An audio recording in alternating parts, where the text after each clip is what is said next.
So, Bill Brady, and this is March 9th, and this is Health Abundantly, which is in the process of becoming Immortality, and I think actually tonight it's Immortality. I wanted to share two things that's happened recently. Let me think about it for a moment, collect my thoughts. Well, one big one. Thursday morning, the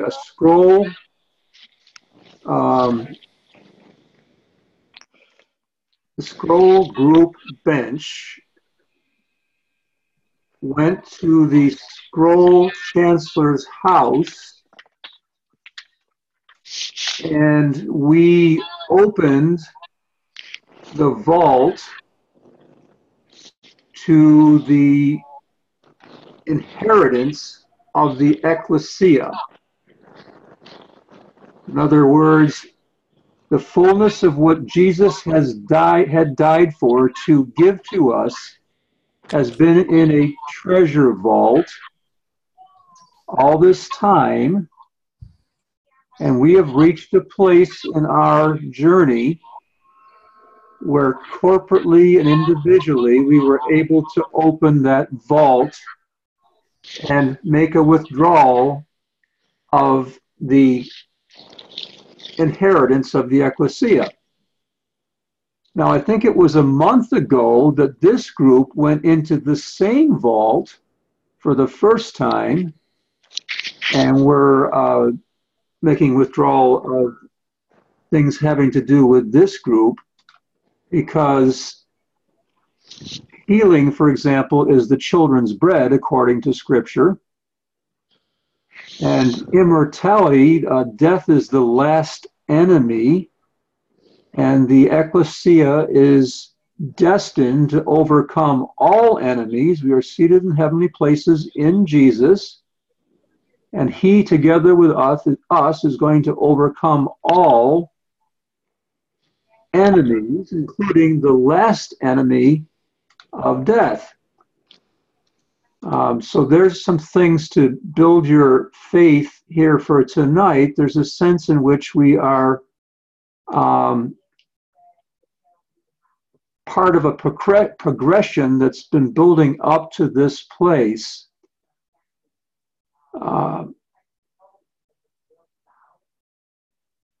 Jane, did you have anything to share in preparation for beginning here this evening? Well, we did talk about starting at that place with Joan of Arc at the Gate of Eden. Okay. And but before we do that, I just wanted to add to what you said, Bill. Please. It was so good. Because yesterday we had a meeting and Bill was talking about possessing our inheritance being the spiritual generations. And I just wanted to reinforce that because I just thought that was so good. To get your head around what is our inheritance. Can you say any more on that, Bill? Yes, I can. Thank you. That's good. Revelation 2 or 3, one of the overcoming passages at the end of the 7 churches there, it talks about, ask of me and I will give you the nations for your inheritance, quoting the Father to Jesus, and that's out of Psalm 2. So the Father's saying to Jesus, ask of me and I will give you the nations as your inheritance. Well, when we overcome, we get everything that Jesus has as his inheritance, becomes our inheritance as well. And Abraham is the father of many nations. He was told that that was his inheritance, that he'd be the father of many nations. And it's just recently become clear, revelations there, that I can now state this clearly. I finally stated it the clearest possible today. Abraham was the father of Isaac. Isaac was the father of Jacob. Jacob had 12 sons. Each of his 12 sons was the head of one of the 12 tribes of Israel, the 12 tribes making one nation of Israel. So individually, we are part of tribes and nations, fathers of tribes and nations. And then Abraham's wife Sarah died. Father gave him a second wife, and through that wife, he became, down through the generations of his descendants from that wife, he became the father of nations. So he was the father of the 12 tribes of Israel, who are one nation, Israel, but Abraham is also the father of many nations. And so when Father said to Jesus, "Ask of me, and I will give you the nations as your inheritance," he's talking about Gentiles, which is in probably most of our case. Now, we have seen also recently that there's 12 tribes making the nation of Israel, but there also is one new man, which is the 13th tribe, and that's all the Gentiles together making a 13th tribe, which is the one new man.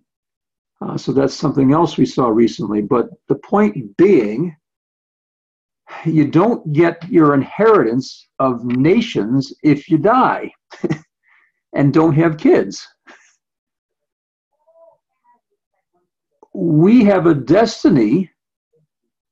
We have natural children, which is our inheritance. Scripture tells us that our children are our inheritance. And your natural children are also your spiritual children, I believe. I believe that included in my list of sons is my son. He's my natural child, but he's also he's my natural son, but he's also my spiritual son. But if we were to die before we became a spiritual father and did not have spiritual sons, we would never have nations come from us spiritually, and we would not receive our inheritance spiritually. Your inheritance is to have spiritual grandchildren be born on your, be placed on your knee after birth, and to have great-grandchildren and great-great-grandchildren, and have the joy and pride of watching them be raised up and be an Abraham. Father told me once, he said, "I will do everything for you that I did for Abraham." And your spirit and mind is just starting to list the things you know about Abraham and thinking about, okay, now he didn't make that promise just to me, because the promise was to me as a spiritual father, but you have a promise to become a spiritual father, and therefore the promise is to you too. And all of us are descended from Abraham, who is our father. So these promises belong to all of us. Every promise that was made to Abraham belongs to you, and he will do everything for you that he did for Abraham. I think that's what you were looking for, Jane. Oh, that's just perfect, Bill. I mean, that was just what I was after as well. And it really, it just puts everything, it's like all the pieces come together and we don't see all these encounters as separate agendas, but they all begin to merge and we see the importance of all of them fitting together. I just thought that was superb what you articulated.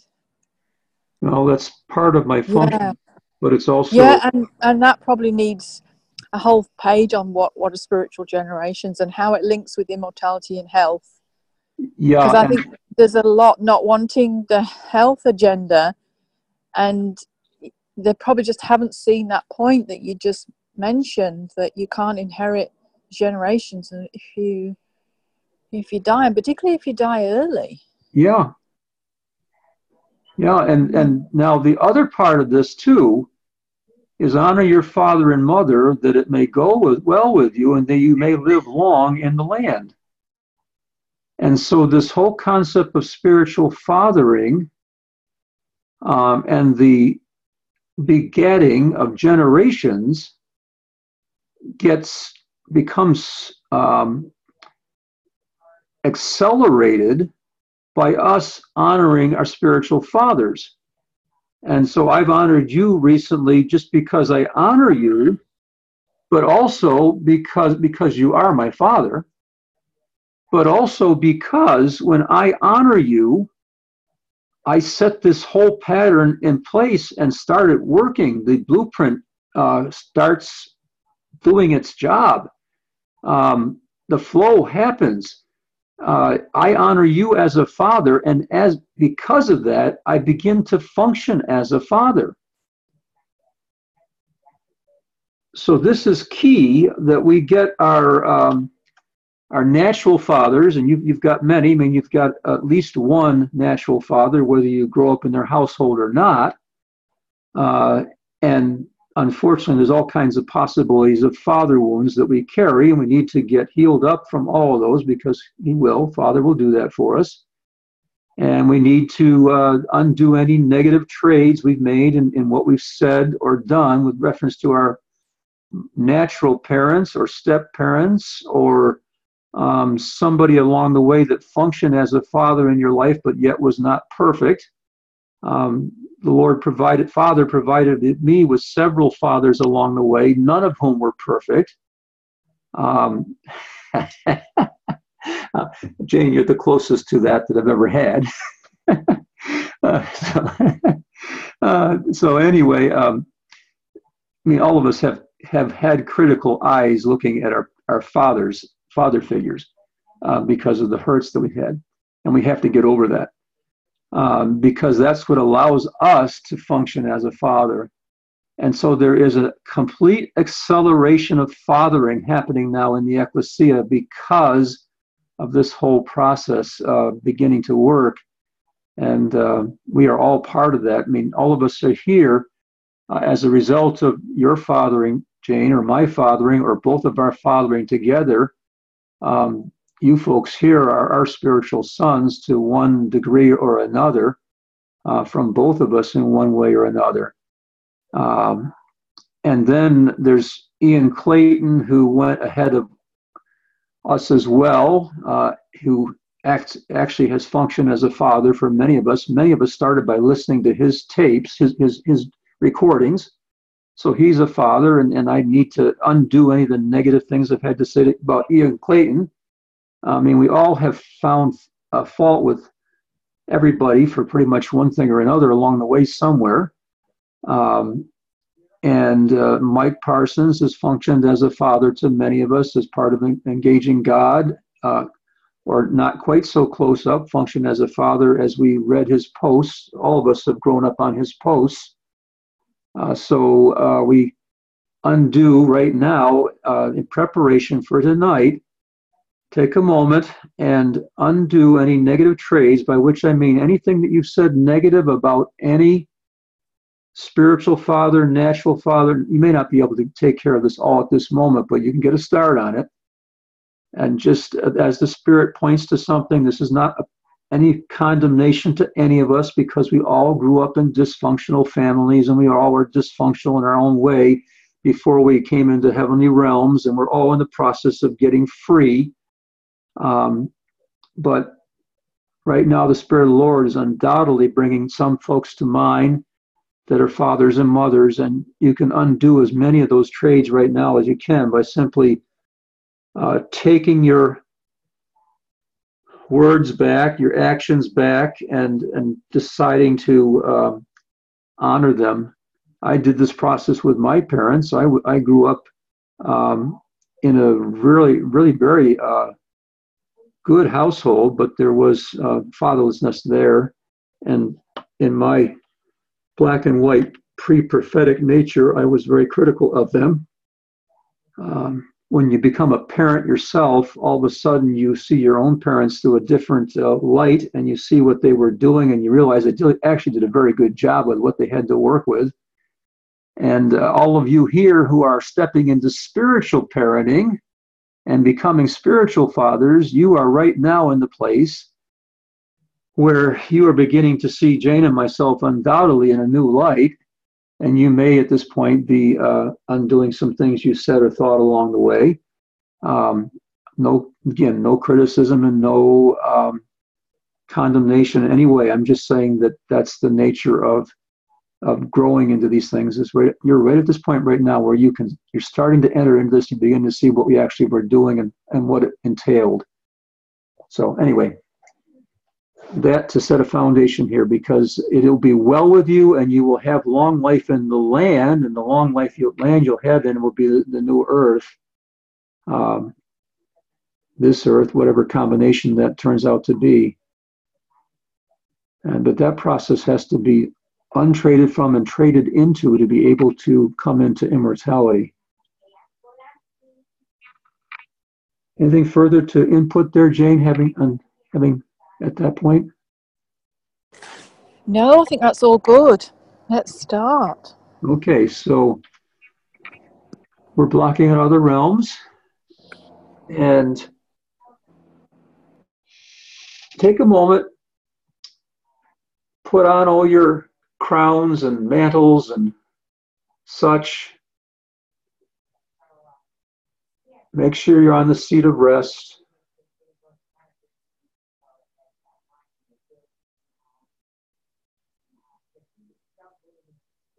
We open all of our gates.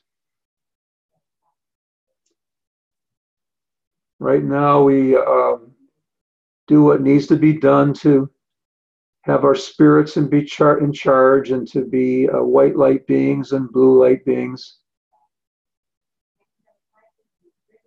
We've already welcomed our men in white linen with this bench, which is primarily John G. Lake, but also Joan of Arc. And that's the other thing. Joan has a function of rallying the troops to come to victory. And we have seen that she is present with us here tonight to rally us to victory in this coming into immortality and overcoming the last enemy of death. This is her function as part of this bench and part of this group. So having said that, we are going in for immortality, and anything you see or hear, you're welcome to share. You're welcome to listen if you want to listen. You're welcome to participate. We are all equal priests here. Now, Jane, you had a sense of where we were to meet. I want you to remind me, please. Yes, it was at the edge of Eden, which we're seeing is very linked with New Earth. We saw Joan of Arc. Oh, that's right. You got the revelation, Bill, didn't you? That Joan showed up to lead an army to immortality. Is that right? Yeah. What Joan carries a standard with a flag upon it, and historically she never took the sword to slay an enemy. But what she would do is, when her troops were being overcome by the other army, she would ride into the midst of the enemy with her standard and call her troops to her in the midst of the enemy. And then the battle would turn and they would win. This is who she is and what she does. And so we just see her planting her standard here as part of this battle. The church, the ecclesia, has up to this point been losing. I mean, we've been dying for generation after generation. But in this generation and in this time, is the time to overcome, and she is here to assist us in that overcoming.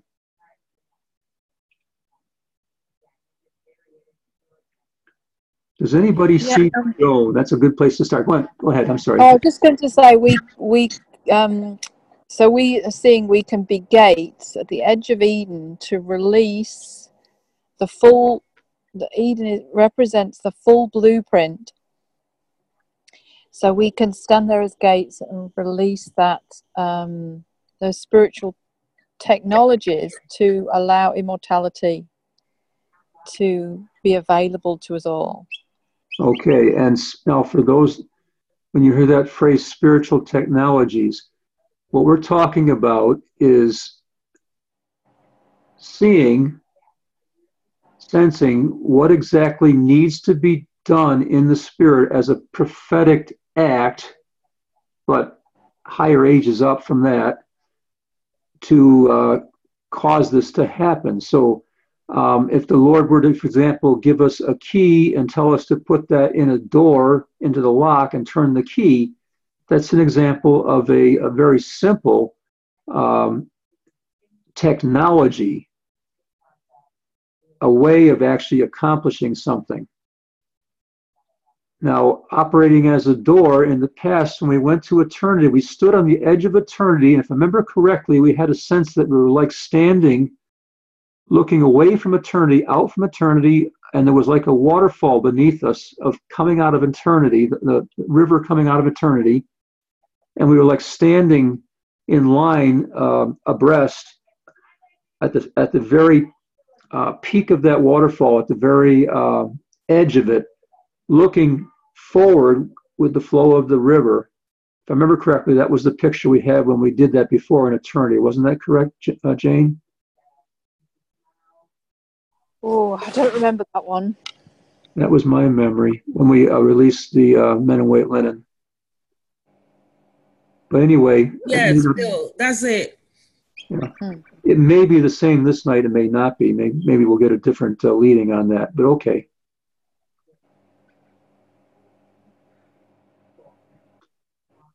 Was there more you wanted to share on that, Jane? No, I think we just ask what if this flows from this point. Otherwise, if there's other revelation, we'll go with that. Okay. So we are asking if this is the place to begin, if we need to go from here to someplace else. And at this point, anybody that's seeing or sensing can give input here to give us an answer to that question.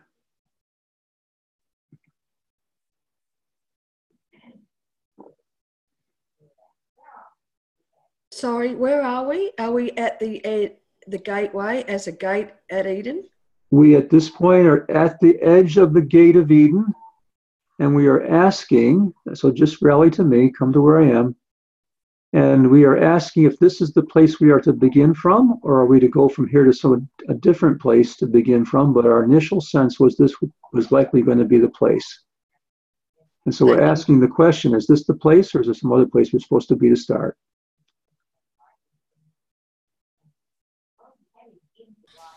Bill, I'm seeing something different, so I'm just going to say it. Please. I'm seeing the dry bones in Ezekiel's vision, and I'm hearing the bones are dry, but they can come to life and live forever.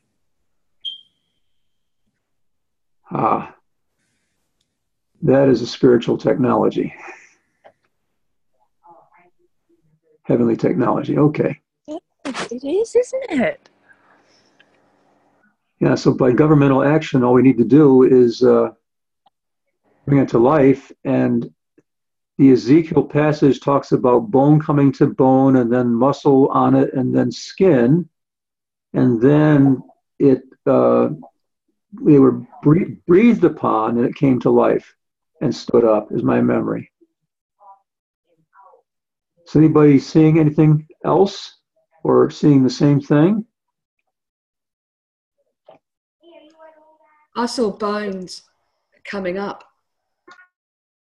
as we were calling troops to come up.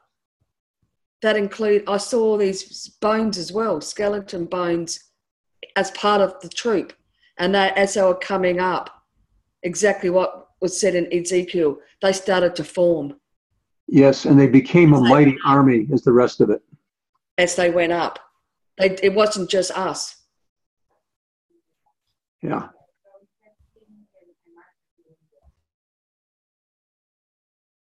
Anybody else seeing or sensing something? I'm seeing that they're being taken up in like a whirlwind or a tornado. Ah.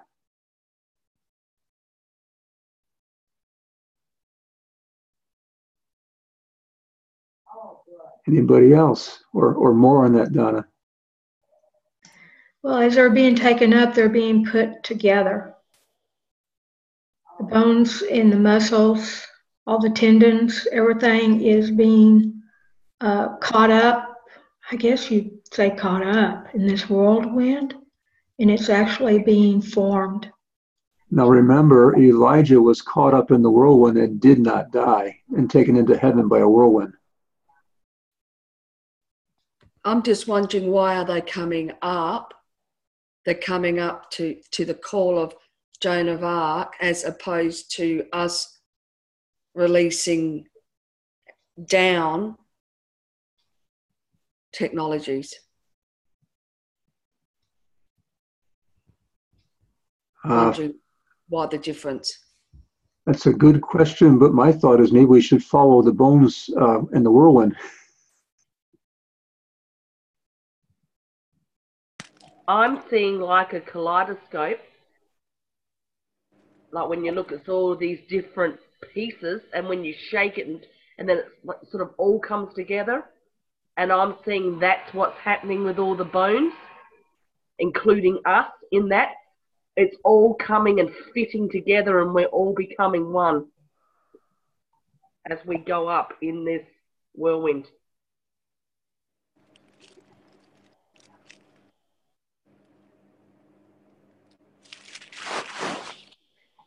You see, what we might have here is two ways. The whirlwind, and then also the releasing through the gate, through Eden.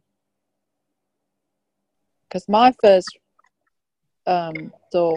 desire was to open myself as a gate and allow the dry bones to come through me as a gate to become whole.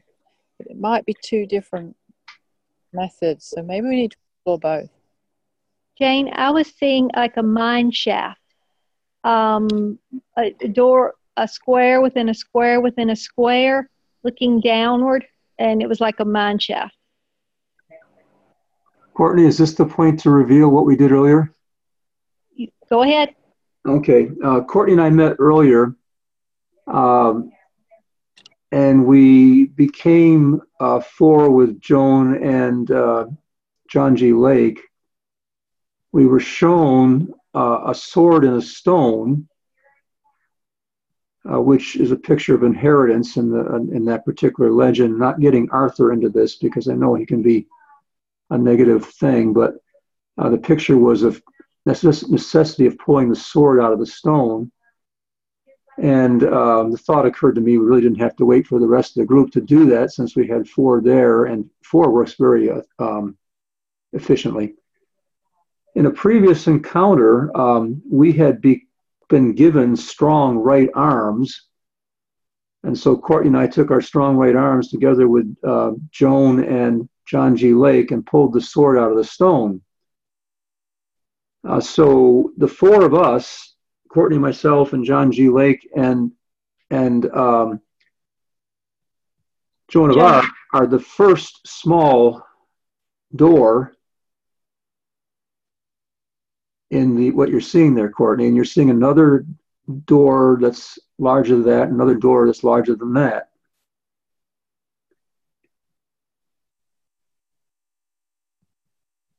And yes, and on in a facilitator's ascension, we saw the bones come together, we saw the flesh, the nerves, the muscles, and the tendons come together to form that mighty right arm with at a huge bicep, a large forearm, and a very powerful fist. That's right, we did, which was oh, it's interesting. As Jane was saying, everything is just flowing together. Encounter after encounter is all just part of one long encounter. It's like episodes in a series, in a TV series, shows in a series. Having shared that with the group, any other senses here, or what are you seeing, sensing on how to put this all together? Well, I sense that that mine shaft is where, when we release as a gate from Eden, that's where it goes down this mine shaft, which probably represents the realms. Yeah, you're looking at the top side, looking down of the heavenly elevator shaft. Yeah, that's what I was seeing, and that it was a way of this then infusing down to people operating at all sorts of levels to become aware of.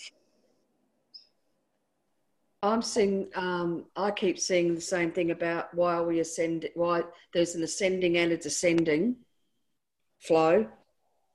And I just keep thinking about the two becoming one, about the joining of the timelines. Oh, yes, about the timelines, Jane. That's what I'm seeing from this. That's what that was representing. That, yes, there is two ways of this being done at the moment because we have two timelines. Okay. And, that's why I think we're seeing the two. Oh, that's very interesting. Oh, can somebody succinctly do the two timelines for everybody to understand what we're talking about? We have a corporate timeline. We have the individual, what we call the individual forerunner timeline, which and we have the final, what we call the final. And there's one element that's outside of time and space, or in eternity. And then there's where we are in time and space. Okay, so outside of time and space in eternity is God's Father's perfect plan for all this. That's the one that's outside of time. And then the ecclesia as a whole is doing a journey through time into this. And the forerunners for the ecclesia are doing a journey which is ahead of the ecclesia. Am I summarizing that correctly? Yep. Yeah. Yeah, so picture us like the spies going into the promised land ahead of the rest of the people. Only we're not just spying it out, we're actually doing the work that needs to be done so the rest of them can follow and enter in. We're doing the governmental work that needs to be done. And so the whirlwind would be, which timeline would that be? That would be the Forerunners timeline?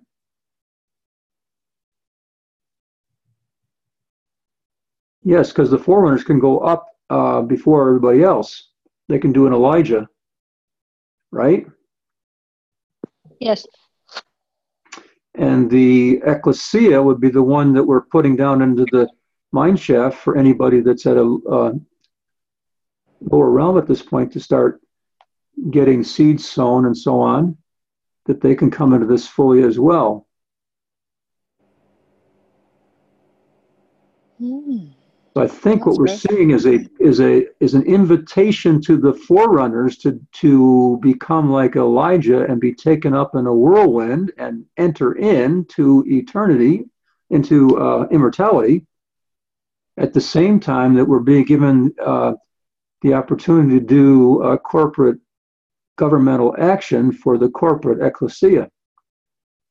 Does that resonate? Yeah. But I see, like you said, the forerunners go ahead like Elijah, and then they are the ones who call the dry bones to come to life because they have first experiencing the immortality. They can release it to others.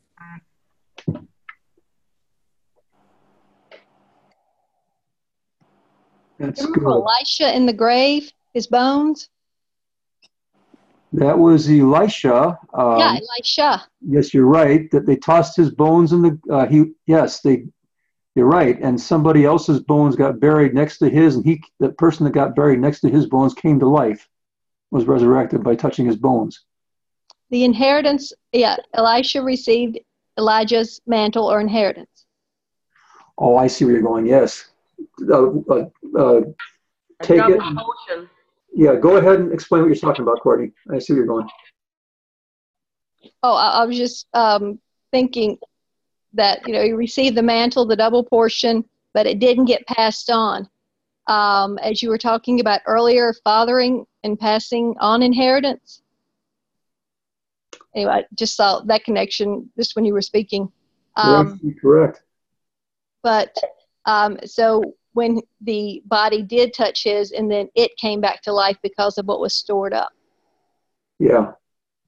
So Elijah went up into heaven, and the rest of the history there is that Elijah had said to Elisha said, "I want to have a double portion of what you have, Elijah." And Elijah says back to Elisha, "If you see me going up, then it's yours. If you don't, it's not yours." So Elisha's looking, and he sees Elijah go up in the whirlwind, and he cries out, "My father, my father." And then Elijah's mantle fell, and Elisha put the mantle on, and so on. But so Elijah was Elisha's father, and Elisha was Elijah's son, but Elisha did not have a son, as far as we know.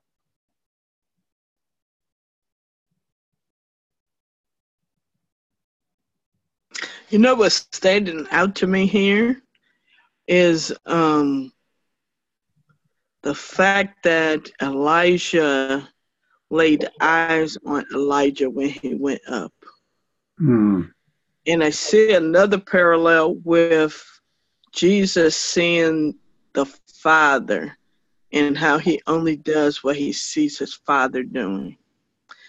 And what was coming out to me about that is, I think there's a strong principle here that we're being shown that we become who we behold.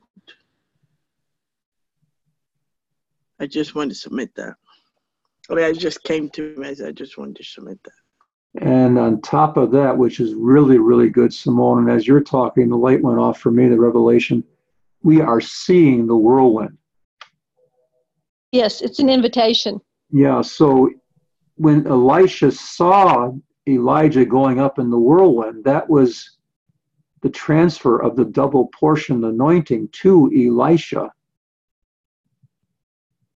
The generational transfer from the one generation to another, the inheritance was passed from the one to the other,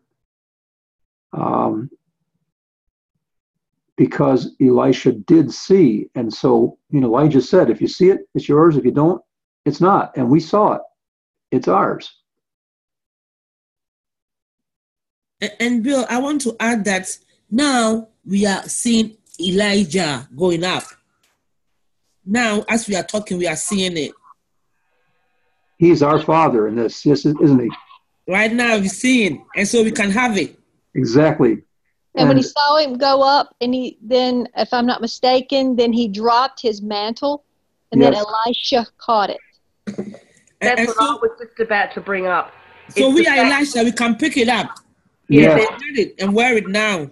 Yes, and the mantle includes the immortality that Elijah experienced. But the important thing is that Elijah didn't put it on Elisha. Elisha had to do an act. Yes. He dropped it. And then Elisha had to actually put action to it and pick it up, which wasn't the norm. In the past, it was placed on you. Just like, when you get robed as a king, it's been placed on you. This wasn't the case. He dropped it and he had to step out and pick it up and put it on.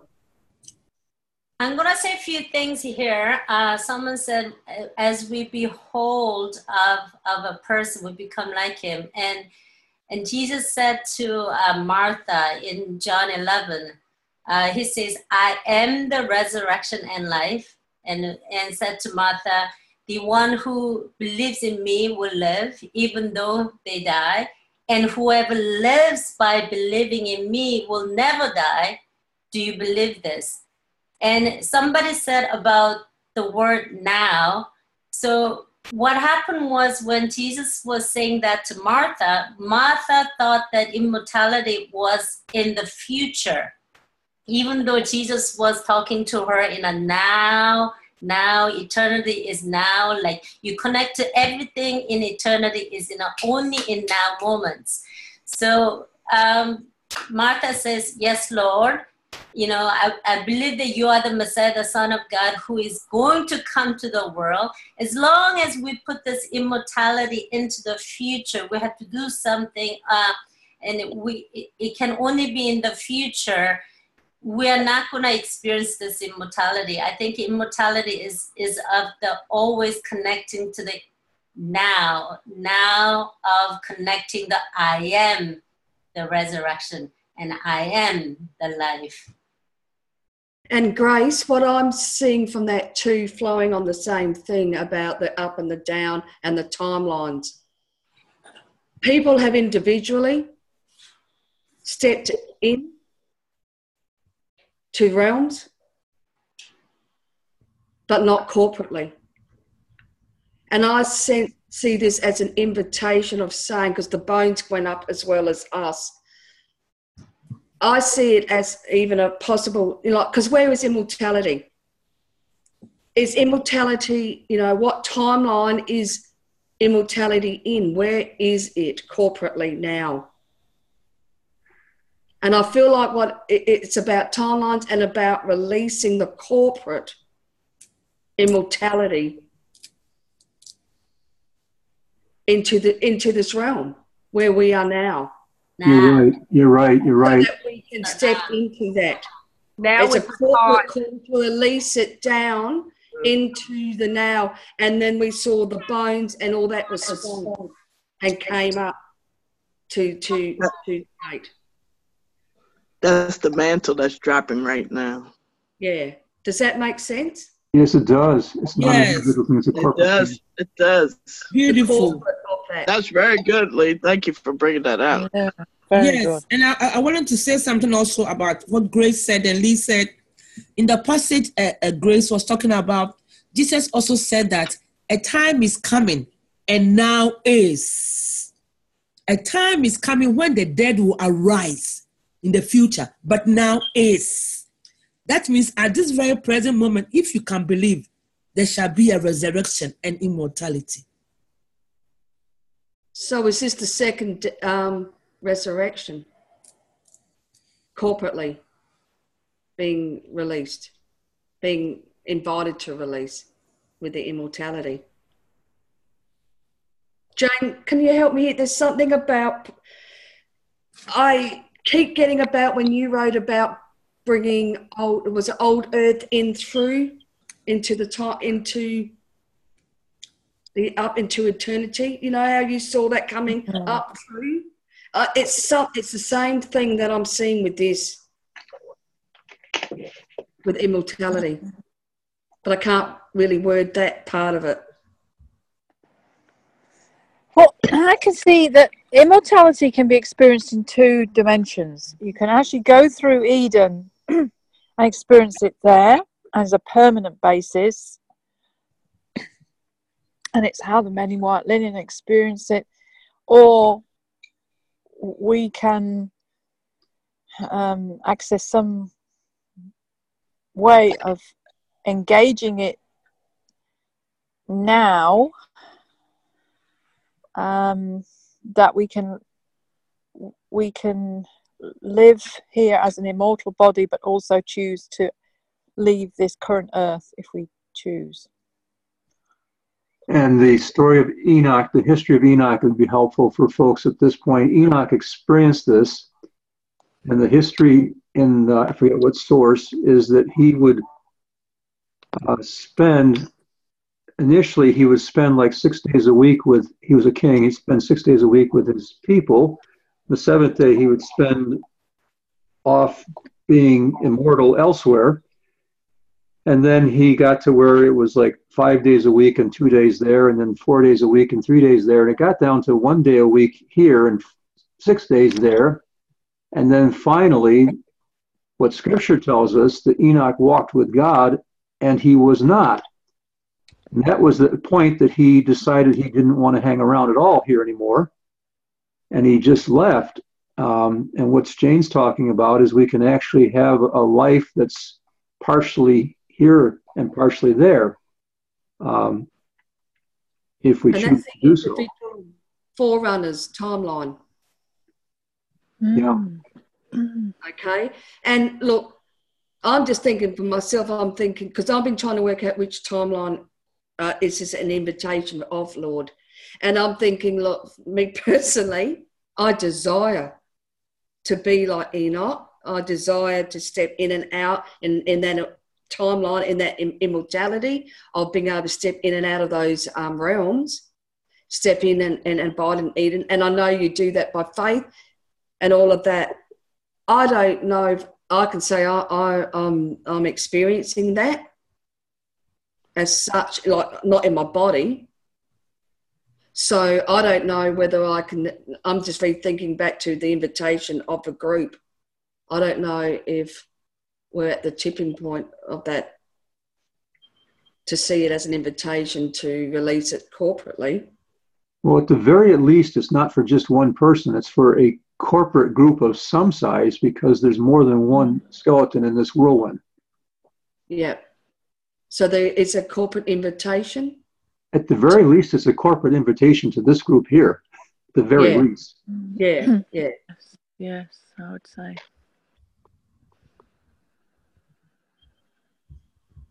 We might want to consider accepting the invitation corporately as a group. I'm thinking that a lot of these questions will have answers on the other side of that, and governmental actions for the ecclesia as a whole will be much easier on the other side of immortality. That's one thought. I agree, it's corporately, because as we were going up into, as the bones were going up into the whirlwind, it was changing to, muscle, all that from the inside out. It got to be where it then changed to, like, we all look like blue light beings, like a blue light being as we were going up. I don't know if that resonates, but.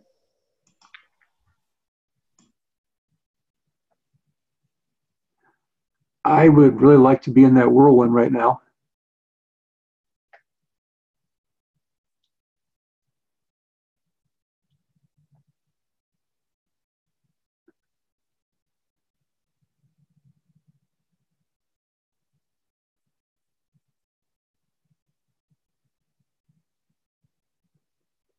I was sensing Joan putting her standard in.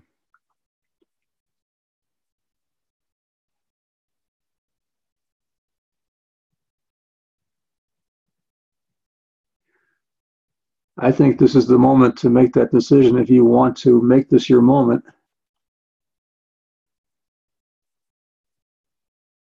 And I hear Enoch saying, come on in. Yeah, I do too. And also, I'm sensing that as we actually are going up, even though, the bones were going up, it was being formed as a physical body. I think that was, I just sensed like a untethering or tethering to the new body, the new blue light being body. Yeah. Yeah, the resurrection body. I Mhm. heard the one new man. Taking your commitment away from this body that you're wearing right now and putting it on that body. I don't think this takes the commitment of everybody on the call to be in agreement. I think it takes the agreement of those that want to respond. And if you want to respond, I think those that want to respond should respond at this point. I caught a mantle.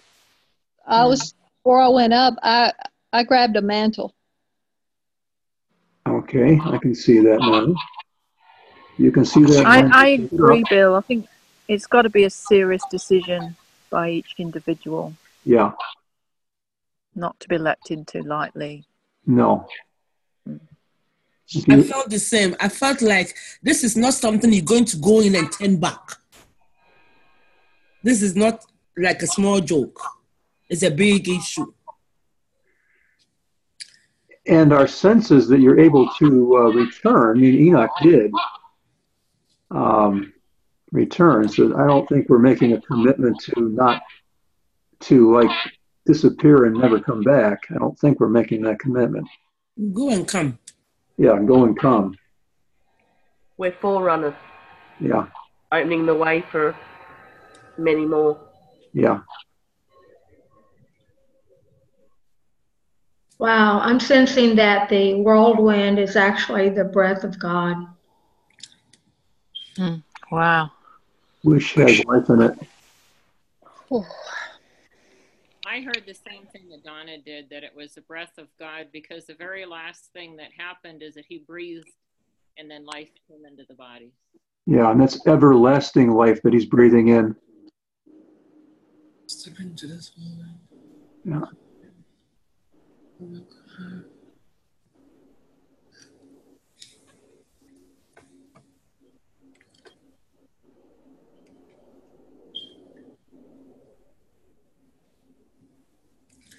And I'm hearing this is the Father's desire, the Father's great pleasure to give you immortality.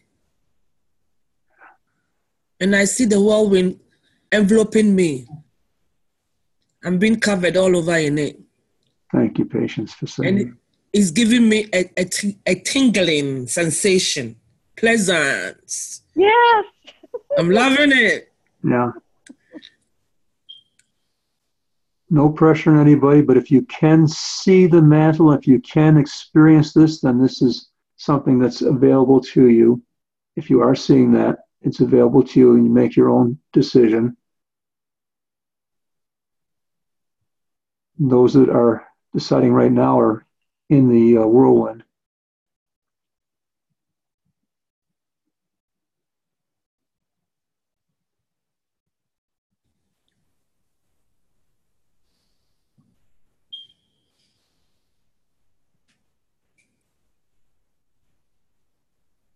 I just want to declare yes and amen and accept and receive it all. Amen. Amen. Amen. Amen. Amen. The more, the merrier. Amen. Amen. Hallelujah. Amen. Hallelujah. Enoch is happy. He wanted us there a long time ago. I was picturing this like a download on your computer, and how you watch the bar going from 10% to 15% to 50%, and then it got to the end there, and then it speeds right up and gets to 100% real quickly at the end. Is the picture I was getting, which would give you something to walk into as a door to, as a testimony to walk into, as a door to walk into this experience. I was being reminded of the Father looking and waiting, like the prodigal son returning, and it's like Father's heart. He's been looking and waiting for this day, and he's just so overjoyed that we are saying yes. Yes, Papa. Right before stepping in, I put on my talit and stepped in. And as ascending, I could not only feel and hear the breath of God, but also his heartbeat. Yeah, I sense we were going into his heart.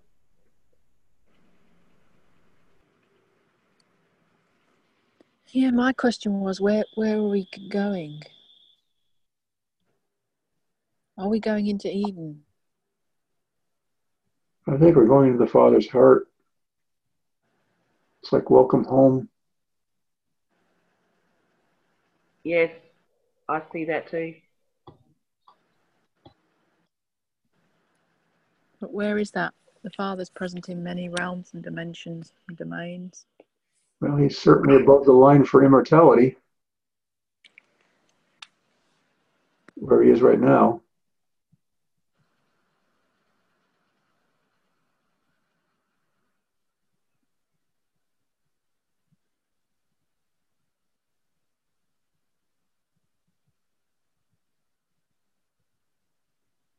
I sense he's gathering us into his heart to show us a part of his heart that we've never seen before.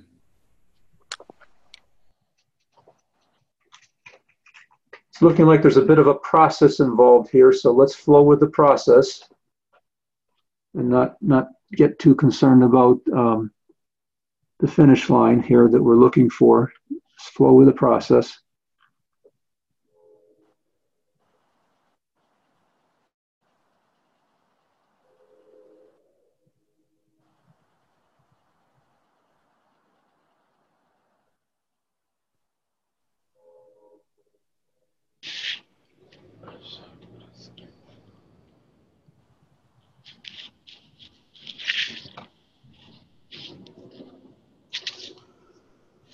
God, I fully commit to whatever it is.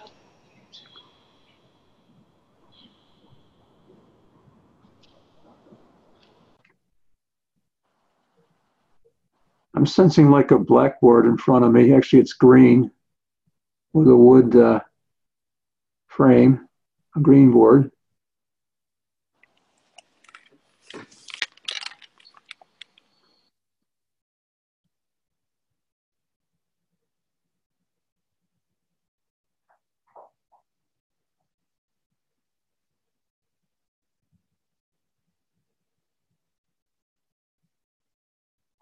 I believe I'm seeing these written the word immortality across it like a teacher does when they write the title of the lesson up there.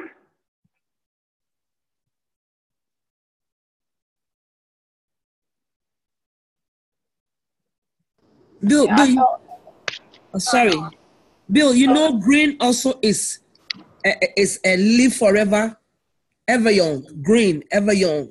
I mean, at least to me, that's what it means. Green, to live forever, ever young. Mm.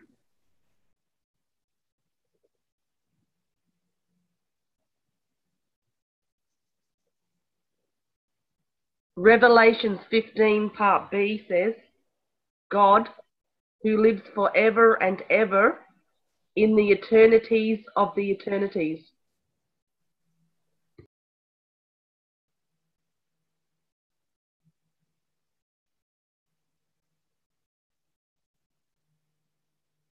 Sounds like a new realm.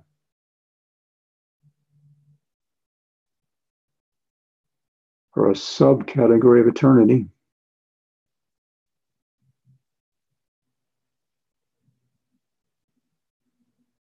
Before we leave the subject of the whirlwind, I'm seeing something really interesting about it. Depending on where you are in this whirlwind, you can be rotating around it counterclockwise or clockwise, and there's even stationary points in there between the two. Okay. Definitely different than a physical whirlwind. I don't know what that means. I'm just putting it out there. Well, counterclockwise is untethering from something else, and clockwise is tethering to. Picture yourself disconnecting yourself from the old mindset of death, for example, and tethering it to the new mindset of immortality. So letting go of the old is the counterclockwise, and connecting to the new is the clockwise.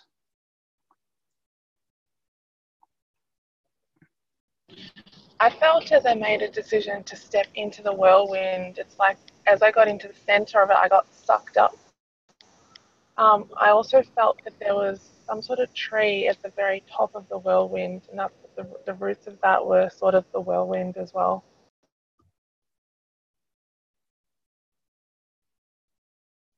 Huh. I'm still on this thing about the the dimensions, and I'm just sensing, and I'm going to put this out there. It's Eden, a place of a joining, where you're. That's what I'm getting. It's like it's a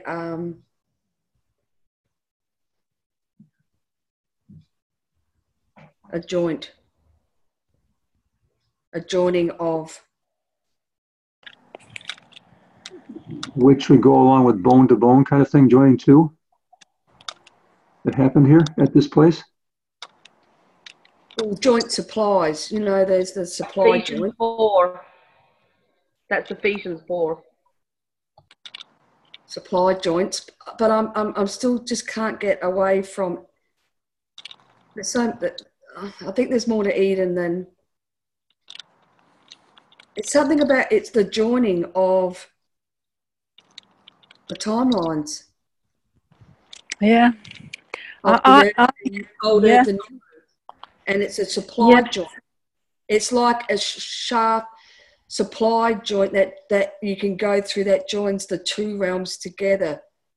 Yeah. That's what we're seeing, untethering and tethering. We're seeing ascending and descending. It acts like some kind of, like what's that place where I saw it on the show the other day when they dock, a docking, like in space, and they have the docking element where the spaceship docks with the satellite station, and you've got that little area where that's docking, and it brings the two together. Airlock. That's what I'm sensing with Eden. It's this supply joint, and it's a joint. It's the docking of these two together. Old Earth and New.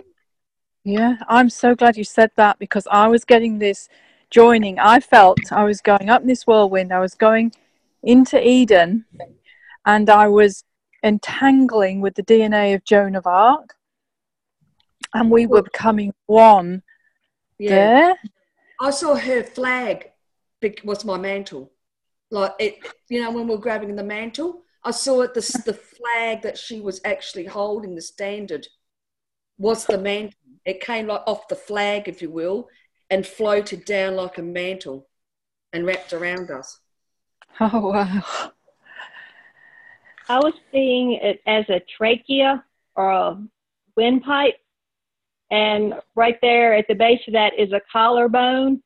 And the docking, the two things that allow a ship together to dock is called the collar. So thank you for sharing that, Lee. I know that sounds strange, but it's a windpipe. Yeah, I kind of felt like a dog with a bone. I couldn't let go of Eden because I just knew there's more,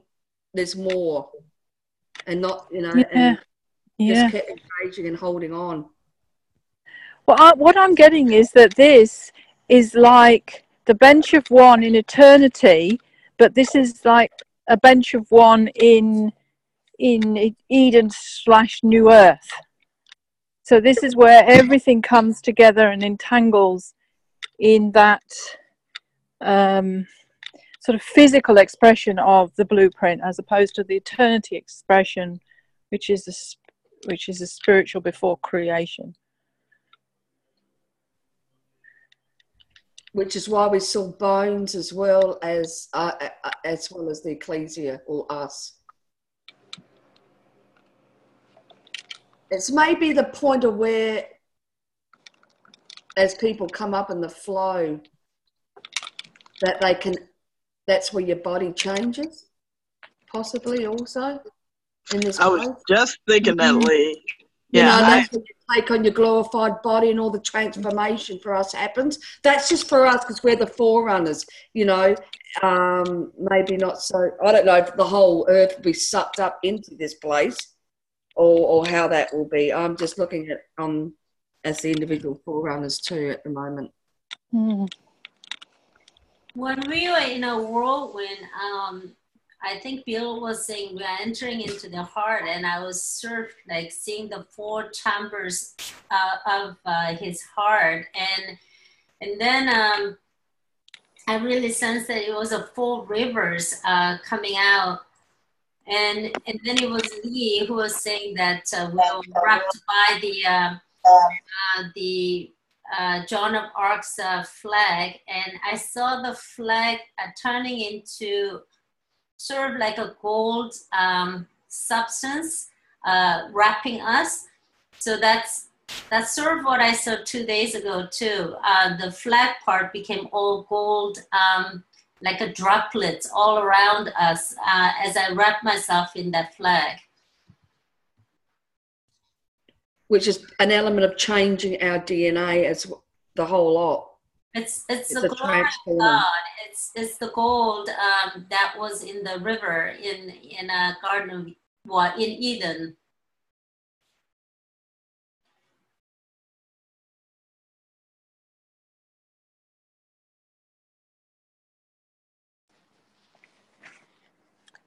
I think it was in Genesis chapter 2. It was talking about the land of Havilah.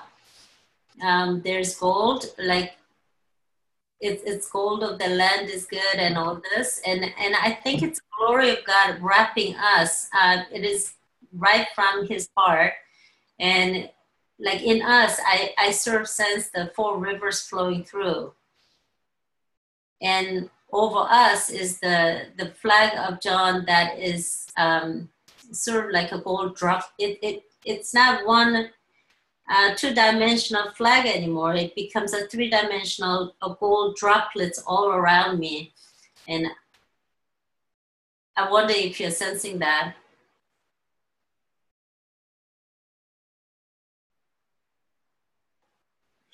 When Patience was talking about tingling, I would describe it as sparkling, glittering. So yes, I would agree, Grace. Okay.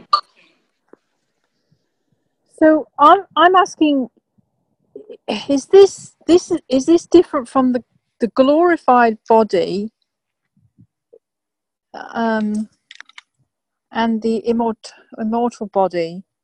I'm saying it's 2 different experiences. This is about the immortal body, not the. I think it's different because I'm going to throw something which is a little bit puzzling. Is when Jesus showed up in a Mount of Transfiguration with Elijah and Moses.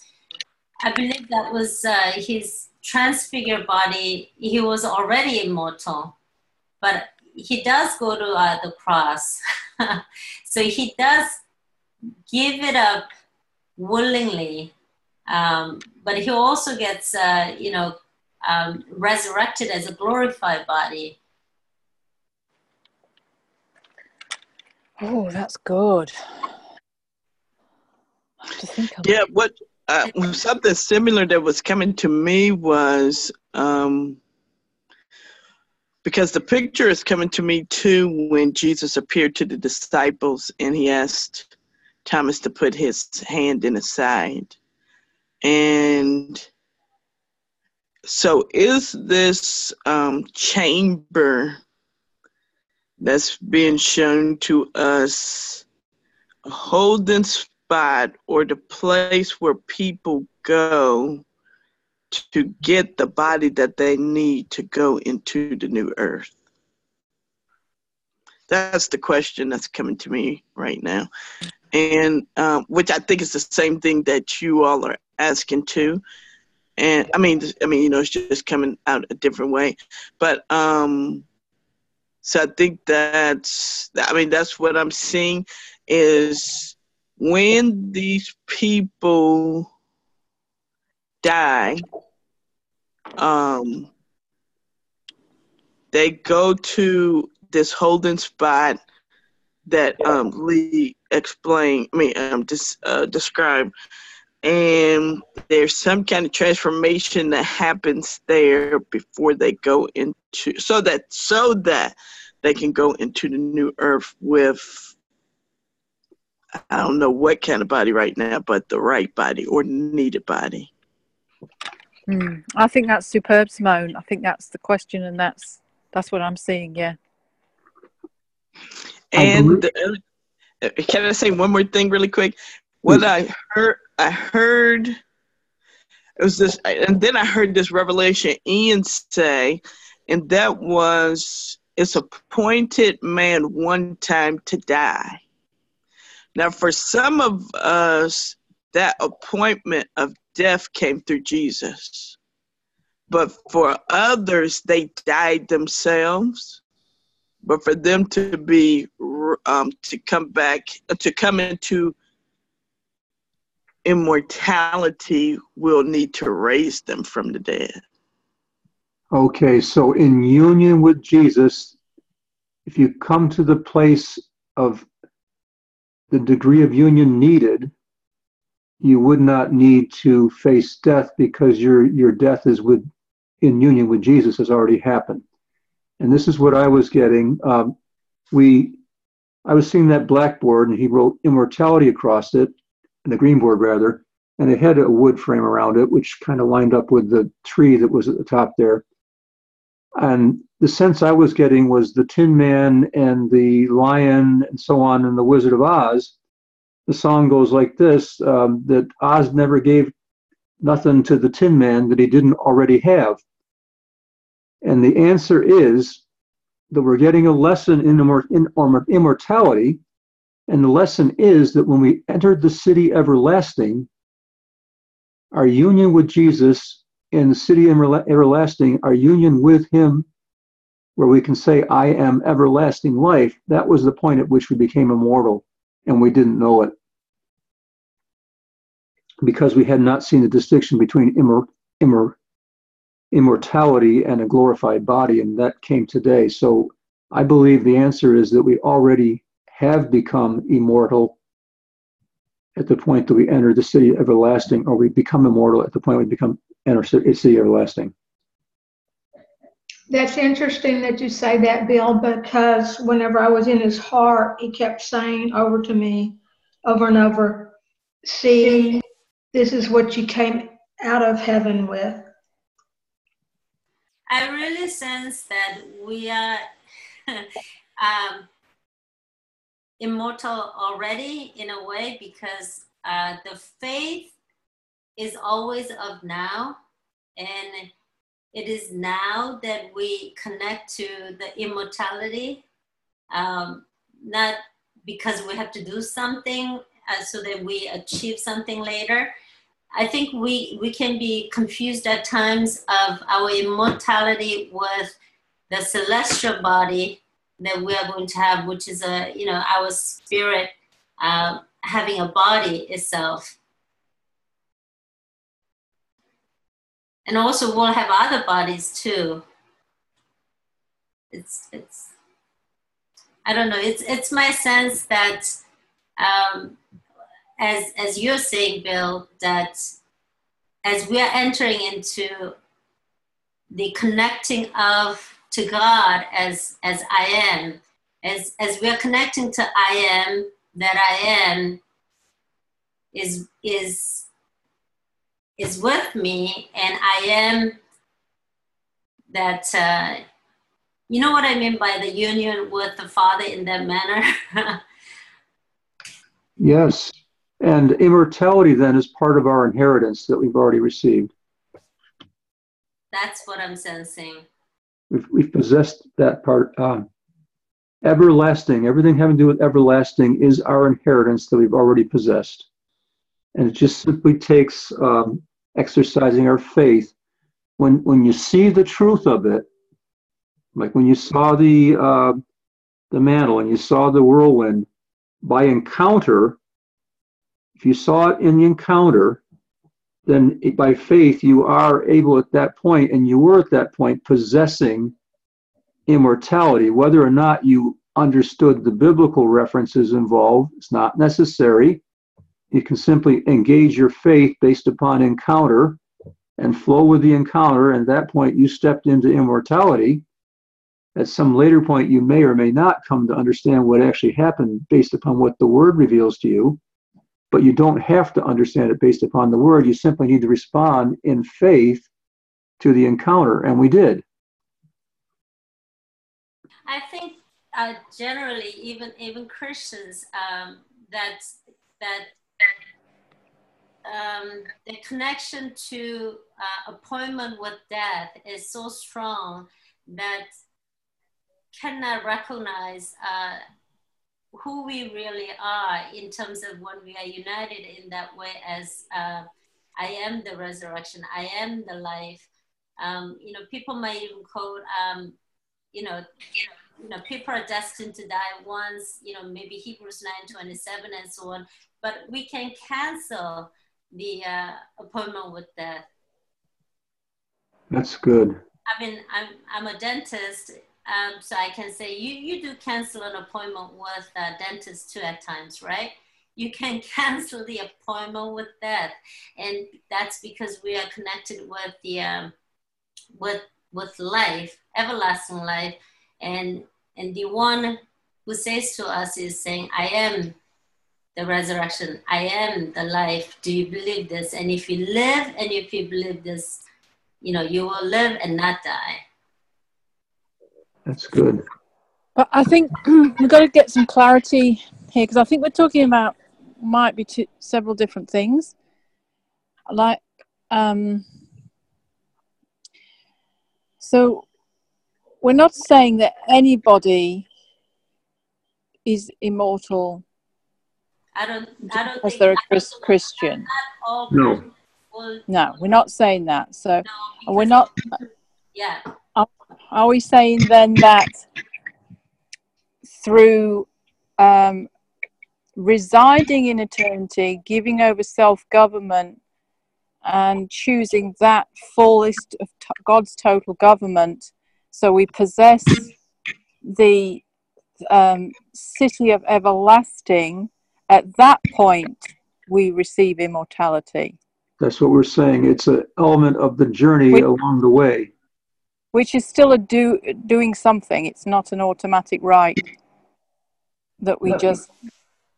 Because I know some are saying effectively what God always meant by eternal life was immortal life. And so this is where it starts to get a bit grey and hazy, what we're actually saying. It's the invitation is for everyone, but that does not mean that everyone will accept it and will take the journey and will be in that now kind of relationship with Father, Son, and Holy Spirit in that manner. Oh, yeah, I would agree with that, yeah. And Lisa said earlier, didn't she, that Elisha had to actually pick up the mantle. It didn't just float down and was put on him. Yes. And John the Baptist said that a man can only receive from heaven that which has been given to him. So there are certain things that God makes available to us at certain points in the journey. Just like at 5 years old, you try to apply for a driver's license, they're going to reject you. So at a certain point of the journey, you have the ability to receive this now because it has been given to you at that point. But up until that point in the journey, it has not yet been given to you, and you cannot receive it. You can exercise your faith as much as you want to. It is not yet available to you to receive.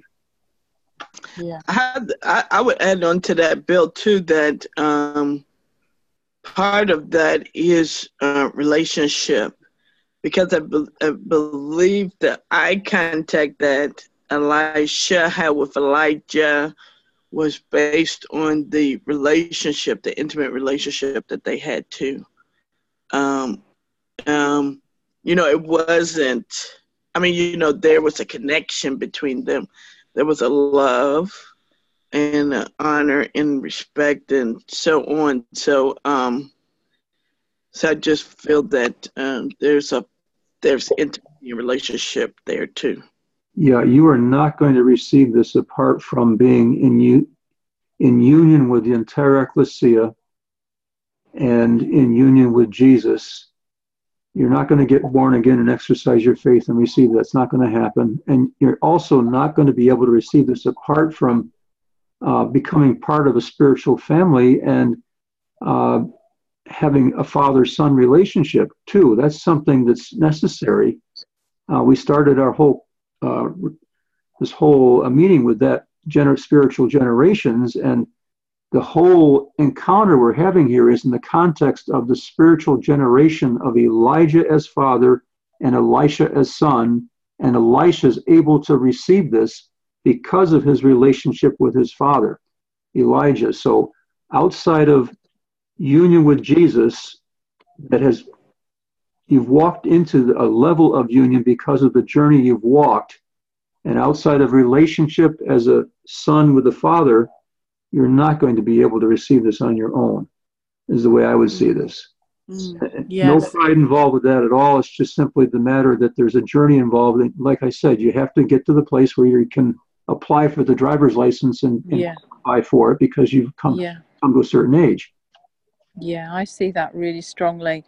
So can you explain, Bill, again, why you feel it's linked to the city of everlasting? Because I'm still feeling there's some difference here, that when we're in eternity, it's not so much about the physical body, but when we're in Eden, it's about the physical body element.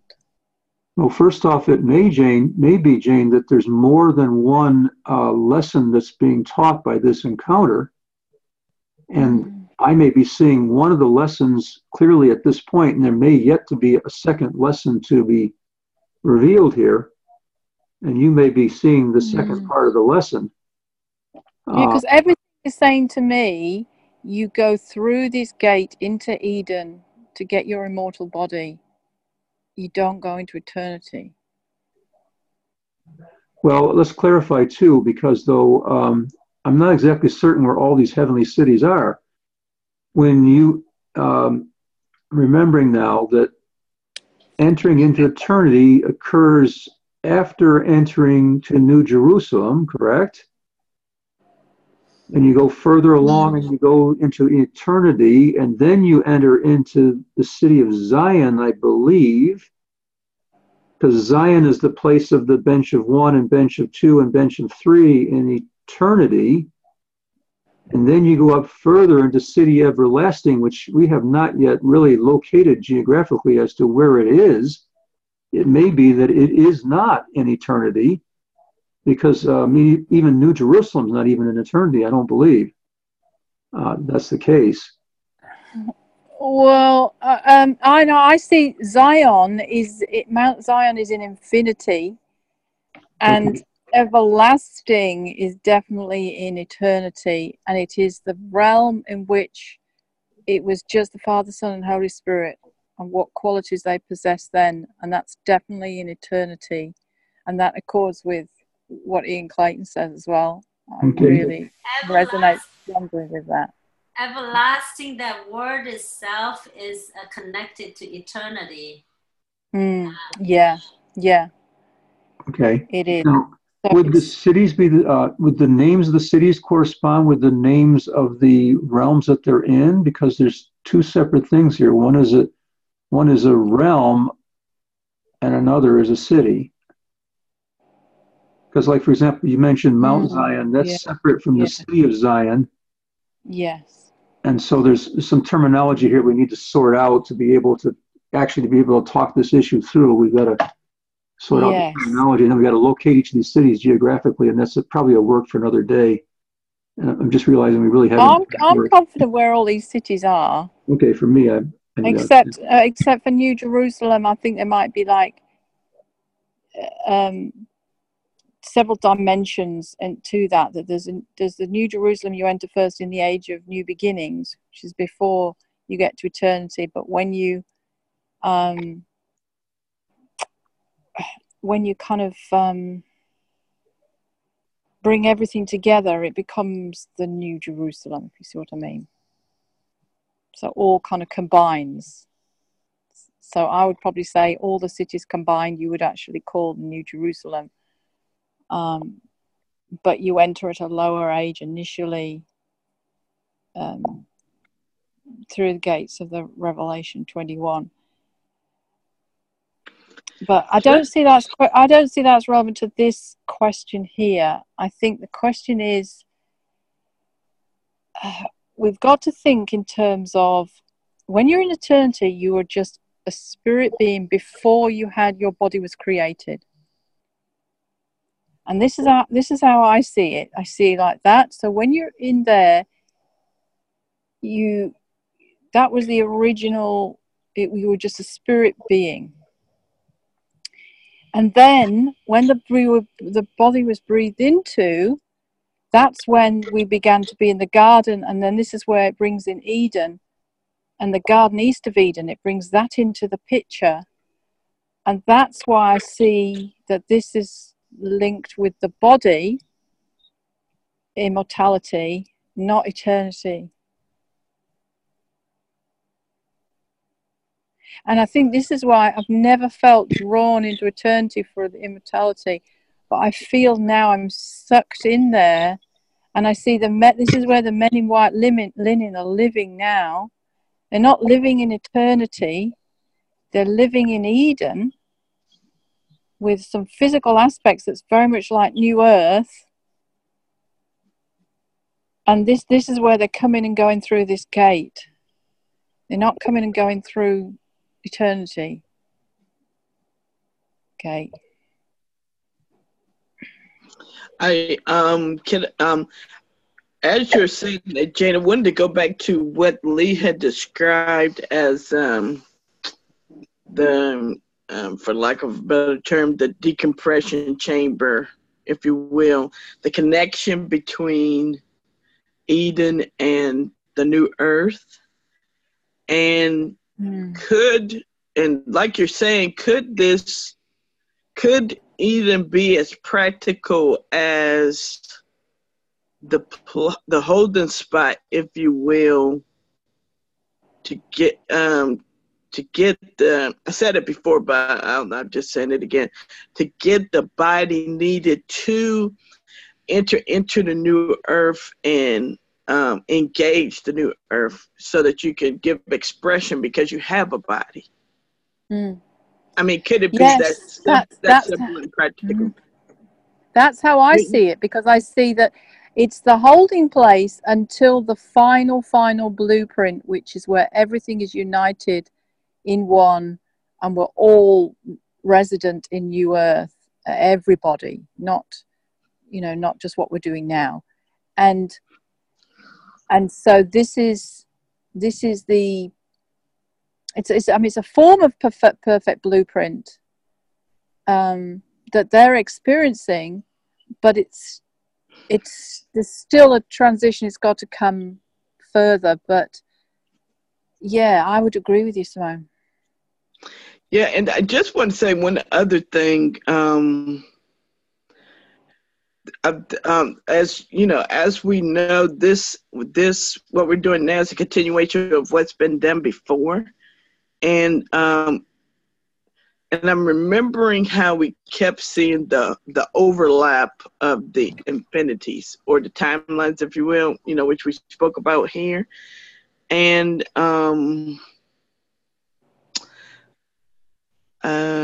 so I forgot why I was saying that, but yeah, I'm sorry, I forgot what I was saying. It'll come back to me. Is it because, Simone, this is where the timelines join? Yes. Exactly. It's a joint. It's a joint. Maybe is where everything overlaps. Right. Exactly. It's an overlapping, and I think there's something there, because remember we were there's a reason why there's this overlap, because somehow they work together. And what you brought out, Lee, in that overlap, this, I'm calling it the decompression chamber, for lack of a better term. Well, I see that decompression chamber is actually Eden. Yes, exactly. And like Jay was just saying, it's this holding spot where you had to get the necessary body to go into the new earth. But I don't know, for some reason, that overlap of the two infinities came to me. Because, Jane, we have released in people through us, and those who they have gone into the new earth. We saw the men in white linen. But we've also, this is because of the overlapping in this place, but we also sent spirit beings who had never got a body onto old earth to fulfill their blueprint. Yes.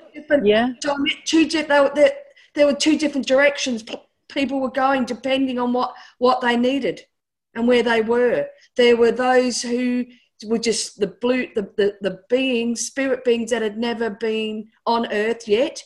They got released. Remember, that was the stampede.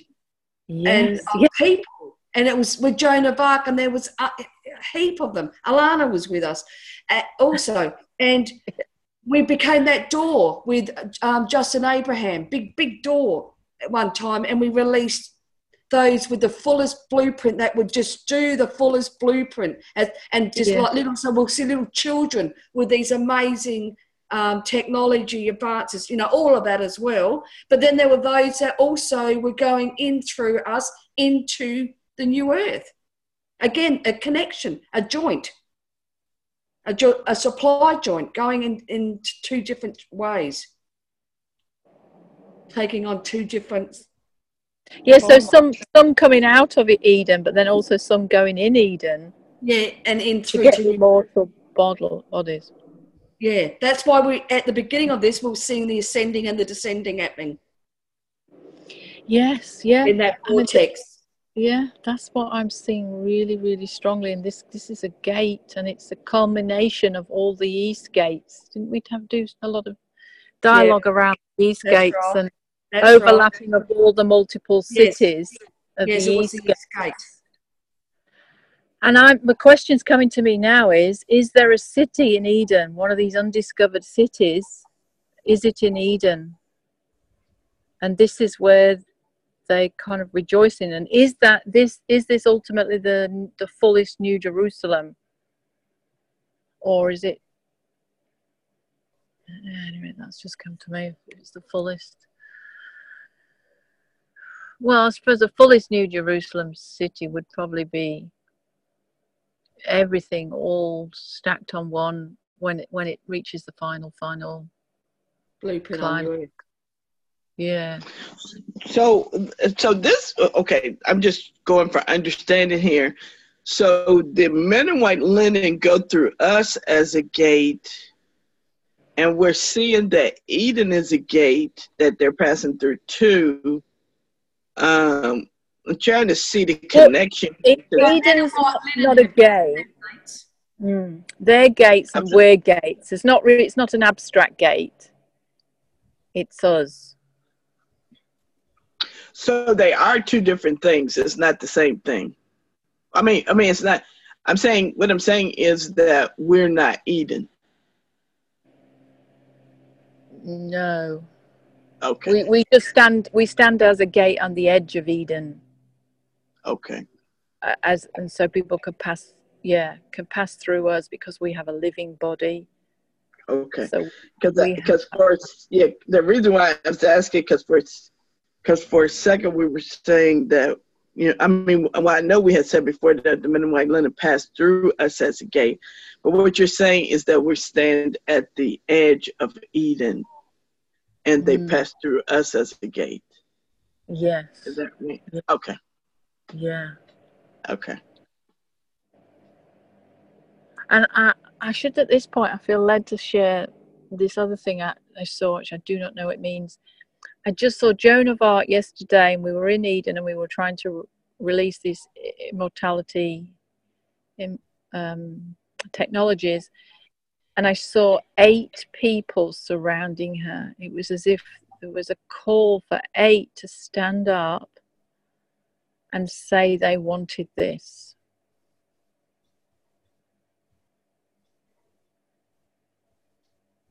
which I think was for the corporate understanding of immortality, to release something. 8 is a number of new beginning. Oh. Yeah, I heard is the call for the corporate to step into a new beginning. Huh? And a double door, 2 4s. And 2018 represents the door. Oh, yes. Hold on. You know what? We got that this year was the year of the double door too. Yes. Really? Remember that, Patience? Yes. Into the double places. This was the And year. double This is where the fortune. double doors are. Oh. And being double doors. Releasing those that have always stayed in Eden. For those that don't understand, we were in Eden as spirit beings, and then God took Adam out of Eden, put him in a garden east of Eden, and breathed into him, and he became a living being. Not everyone went through that same process. Some still stayed in Eden just as spirit beings and hadn't come through. Eternity. Yeah. Eternity of Eden. And hadn't come through here into the earth. And we released in a encounter those that wanted to. But we were specific. We released those that had wanted to fulfill their part of the biggest final blueprint, and that they would do it, and it would be an acceleration. So we saw that, even as they'll be young children, and they'll be doing astounding things because they will remember their blueprint and just go for it. I just had a big bang of explosion for immortality. Thank you. Big bang. Oh, yet another one. They're coming everywhere. Woo. I hear the shofar being blown. Celebration. It's a big bang. Hallelujah. And then we saw men in white linen also, and that's when we saw Noah as well with Joan of Arc. And then they were going into New Earth, which, as we said the other day, or Patience worded it up as New Earth being like an ark, like a Noah's Ark as well. Yeah, I see this is the form of the Noah's Ark going in through this Double door gate of Eden. Eden. Yeah. The Eden is the Noah's Ark, kind of where you can go to. That we can learn to step into now with our immortal bodies more and more. We can be both sort of immune then from, if we stay there, we're immune from whatever might happen to the earth. Yes.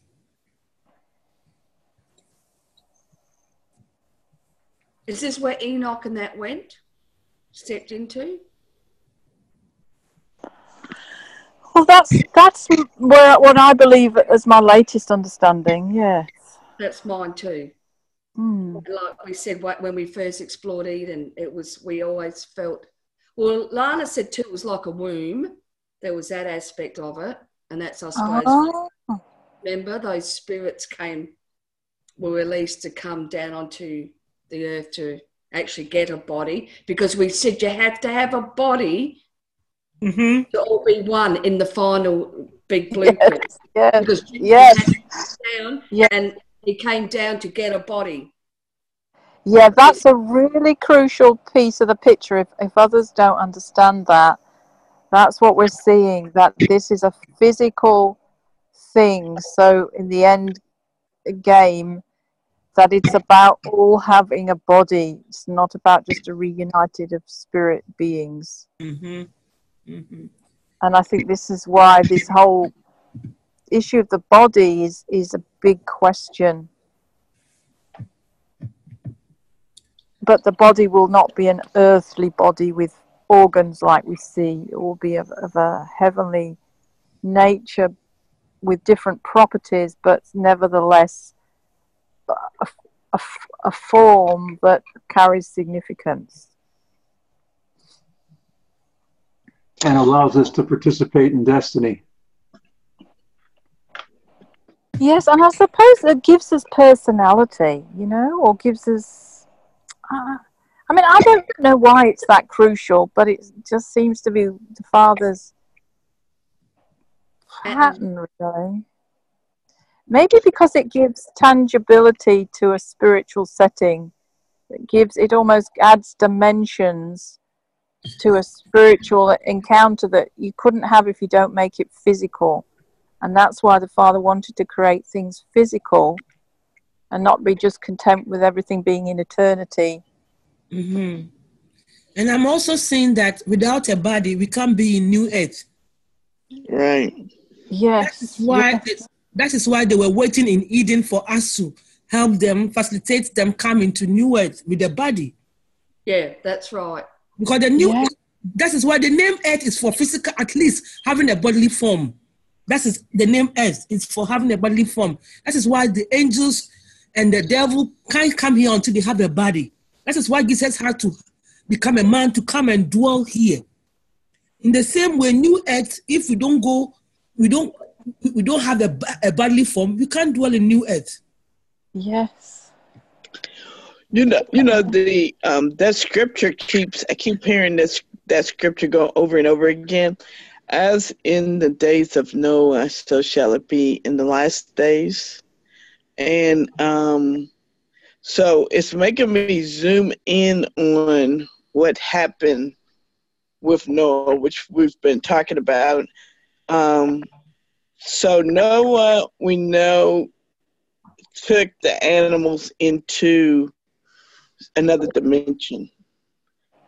And a similar thing is happening with Eden, in that there's this holding spot where people are being held, if you will, before they go into the new earth.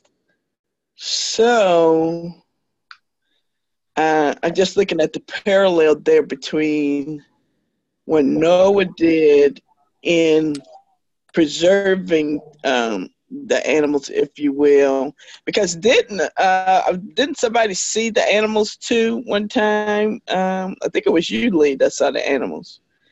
Or they went and through so, that. but I'm just submitting that there's I think there's a parallel here between what Noah did with the animals and those 8 people, because wasn't it 8 of them? And yes. And what Eden is supposed to be acting as. I just went. That's what's coming to me. Yeah, Eden's definitely the ark. I see that, Jane. I see that now. Come together. We know Noah the ark stepped into another during that whole encounter. Yeah. It was lifted actually out of the earth, old earth realm during that 40 days. Yeah. Oh, look at this! Really, that 8 was that 4 different arcs? I mean, was that an arc of 4, or was that 4 different arcs? Because that was 2 times 4 is 8. And I don't know, maybe it was some kind of super arc, and it was creating some kind of mega door. I don't know. The ark is a type of seed vault.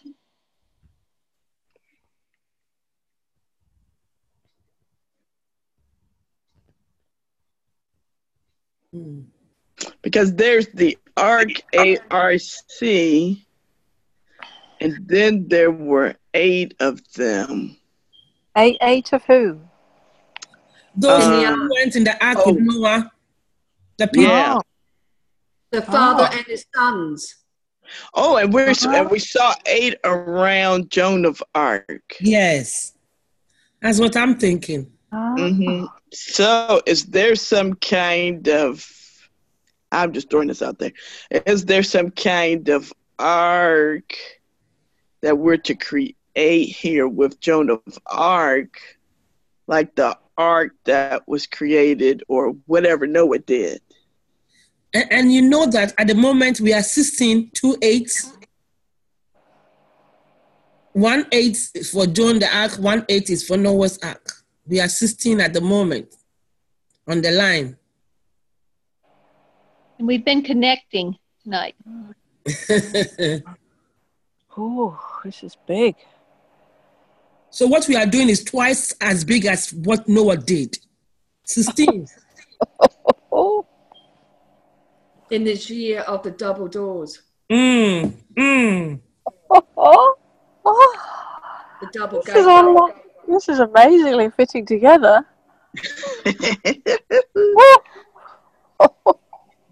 So that's why there's the ascending and the descending going on. So what would the ark do? We need to ask. What would it? What purpose would it serve at this moment in time? And Simon was saying, as in the days of Noah, right? So would the last days be. But I'm seeing that as in the days of Noah, we will see double that. I have no idea what this means, but in the Divinity Code, one of the other definitions of 8, it says eternity, 8 sideways is an eternal loop. Eternal loop. Eternal loop. Well, we've seen the eternal loop as in the full cycle of life. So eternity flows into infinity, which flows down to new earth, which flows back to eternity. Yeah. And the spirit beings come out of Eden that we release. They come to earth, they get their bodies, and then they go back up into Eden again. Waiting to Exactly. It's the infinity overlap again. Here that comes again. If we take it back to the heart and the blood system, the flow, there's a system that flows all the way back around that comes back into the heart. Yes, it's the same principle. Yeah. So Simone, that you keep saying this infinity overlap. I've got to take this seriously because there's something in this. So could this be then that the Eden New Earth loop overlaps the infinity eternity infinity new loop? Well, remember, Joan, I've always seen that. I said I used to see Eden on the right over infinity. Oh, you see Eden on the right, do you? And Eden and New Earth was on the left over eternity. Oh no, I didn't pick that up. Oh, that's really interesting. So New Earth you see over eternity and Eden over infinity. Yeah, the same loop. That would... same infinity, infinity sign on the side, laying on its side. And the double. So that's the double. The double, yeah. So that would time what you're saying, Simone, then. The overlapping infinity sign. I can't shake it. I'm about to bring up an image right now and share it with everybody. Yeah, do.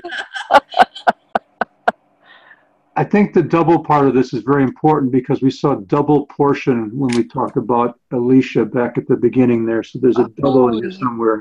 Yes. It keeps coming up tonight. Double, double, double. Yeah, and Father and Son is double. We received the double tonight. Hallelujah. Yes, we do. Double portion of relationship, Father, Son. Yeah. Yeah, we frame up this double portion that we believe is our inheritance right now. Double portion of immortality. Yeah, we frame up this understanding that we get the significance of it. And we step into it in an amazing double way. Amen. So what is the significance if it's overlapping? Why? And guess what it's called? It's called double infinity. I'm bringing it up now. Wow. Infinity. So, why isn't it all just one? That's my question. There's got to be that a connector between the two to keep all that. Yes. No, I think I see it. I think it's the two timelines. Yeah. Yeah, it's the perfect timeline, and then it's the actual Earth timeline and that's why it's double. But the ultimate blueprint is that it becomes one. Yes. So it's working towards union, unity, oneness. One new man. Where eventually we pull old Earth into that timeline. Yes. The whole. Yes. So why do we need an ark? I feel we've got to ask this. Are we to create an ark, or why do we need one right I don't think we need an ark, but it's like we're joining it together into oneness. How about arcing between something, between one something and another something? That's what I was thinking. A connection. Yeah. A connection. And then ultimately they merge. Oh, I've just seen this amazing picture. Say that again, Lee. It's like the two trees arcing over the river. Oh, yes. Yeah, I've just seen this picture. I can see these two infinity symbols overlapping, but there's a gap between them. So I see the arc forms the bridge between the two overlapping symbols. Wow. So it's almost like some act governmentally to bring these two timelines together. Yeah, which is what I said right. I felt right at the beginning of this encounter. It was about the two timelines having to come together. Yeah, you said that. Yeah. So I think our job is to be the arc, for them to join together and connect. I do. I almost see it like a footbridge. Yes. You know, like people walking over this footbridge. And I'm seeing the London Bridge. You know the London Bridge? That's how I see it. Yes. It's like an arc. Yet it's a bridge. You go over it. Wow.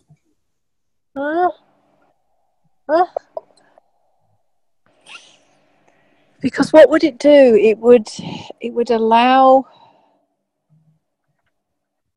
people to access the full Eden and the full new earth. And in a sense, it's like it's like being a gate by the entrance of Eden. Wow. Yes, it is, isn't it? It probably serves as the same function, but almost corporately. Everything could happen at this juncture. Overlapping. Like a super governmental place where you position yourself there, you can do multiple governmental acts in one go. Yes. You see the effect of acting with the tree of life, similar effects will happen. And this thing we saw before of the revolving doors is coming again. That's that same principle. So the revolving doors was an accelerated form of operating because you opened to multiple dimensions, not just between one and another. Mm-hmm. It was kind of like at the center of Metatron's cube, and you just saw yourself as a revolving door, and you could facilitate sort of movement by being this revolving door into multiple dimensions. So you were it was helping us get used to the fact of thinking in multiple dimensions, not just thinking one or two, between one or two realms.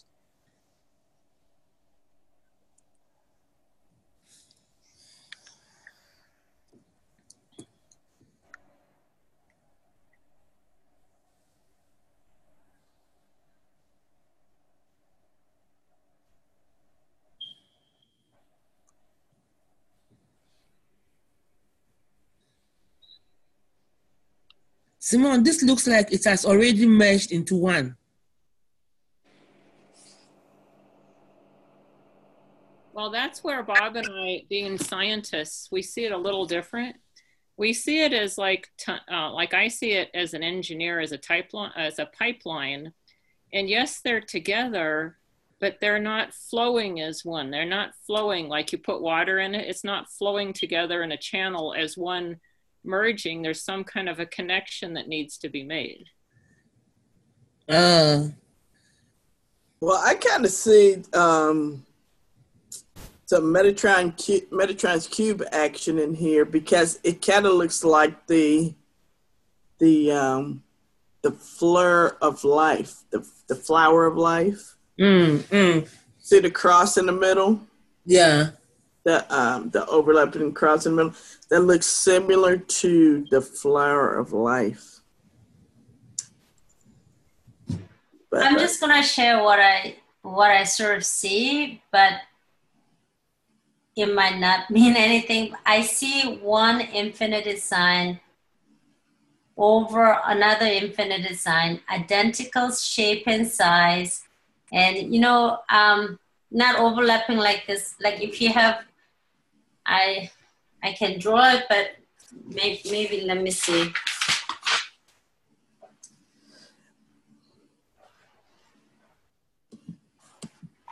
I don't know how. It's hard to explain. I don't know how I can show this. it's like the two are creating a third one. I was just getting ready to say that, Simone. Oh, do you guys see this at all, or does it show? Yeah, just move it. Oh, okay, like this. I don't see. Share your screen. I see it. Infinity sign and infinity sign. Do you see it? That's what I see, Grace. That's what I've been seeing. That's what I see. Oh, yeah. And that's what I I've been see. And that connecting part, one single vertical line, I see that as,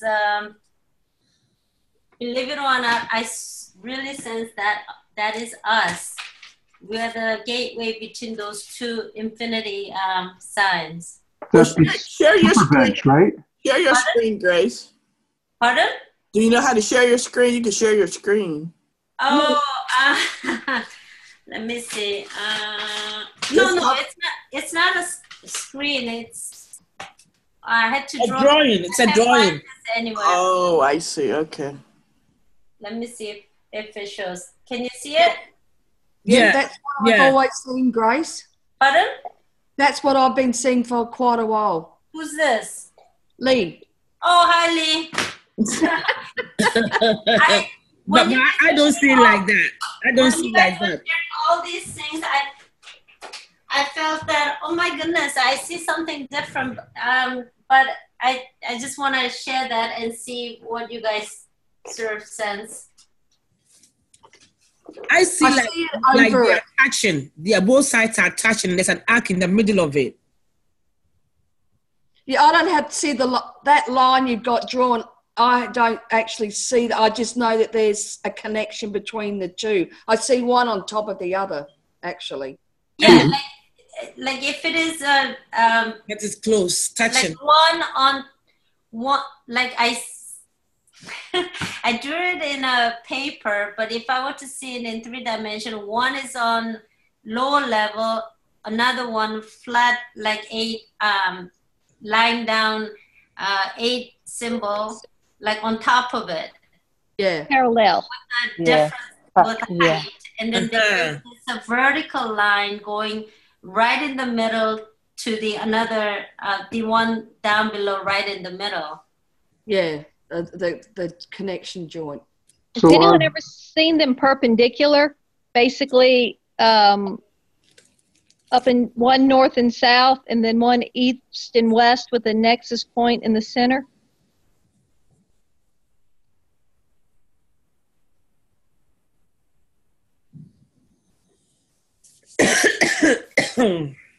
Just asking.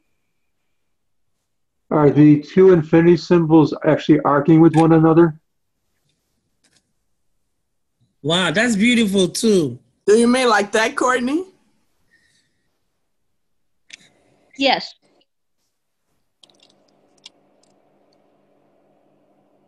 Simon, do you have one where one is above the other and both sides are touching?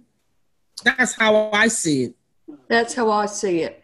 Okay, let me see if I can find one. So not intertwined, but just truly only overlapped. And That's my picture too. And that's how I see it.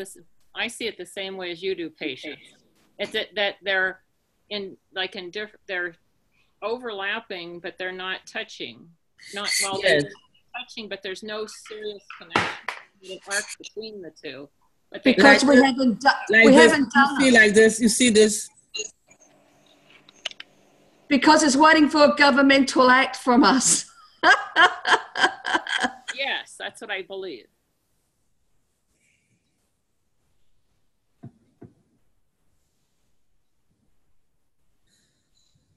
So what will be a governmental act?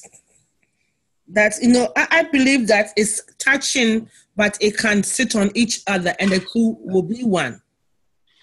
Is this heavenly plumbing again? Sounds like that. Does it explain a little bit better how I see it? Infinity on top of infinity. It's vertically stacked. Mm. I just see we have to put the footbridge in to fully connect. Yeah. Yes, that's what I'm saying. Yes, we are the footbridge. Mm-hmm. We just have to stand in the center, in the connection part. Just like the revolving doors. Yeah. One foot on one foot on the other. Yeah, because what we're doing is we're setting our desires, saying we want the fullest blueprint for the earth. Yes. That's what we're doing by being in that middle. And we want to be the access for everybody to come on over. I felt that line connecting one center to the another center, I felt that was us, that we are sort of like gateway. But Grace, if that's the picture, then we are too far apart from them. I don't think we are that far apart. With all the governmental acts we have been doing, we are closer than that. One is way up there, and the other one is way down. There's a line. I think we are more closer than that because of the governmental act we have been doing on Wednesdays and the Sundays, We are bridging the gap bit by bit. Well, shall we do this governmental act then? Yes. Yes, ma'am. Everyone who feels that that's their calling to put themselves in that place. Yes. To bring the two together. Yes. Amen. Sure. I haven't found the image depicting that yet, but I can work on it. I see us side by side, linking arms. I also have a sense of resonance, like a tuning fork held close to another tuning fork starts to adopt the same frequency. Ooh, beautiful.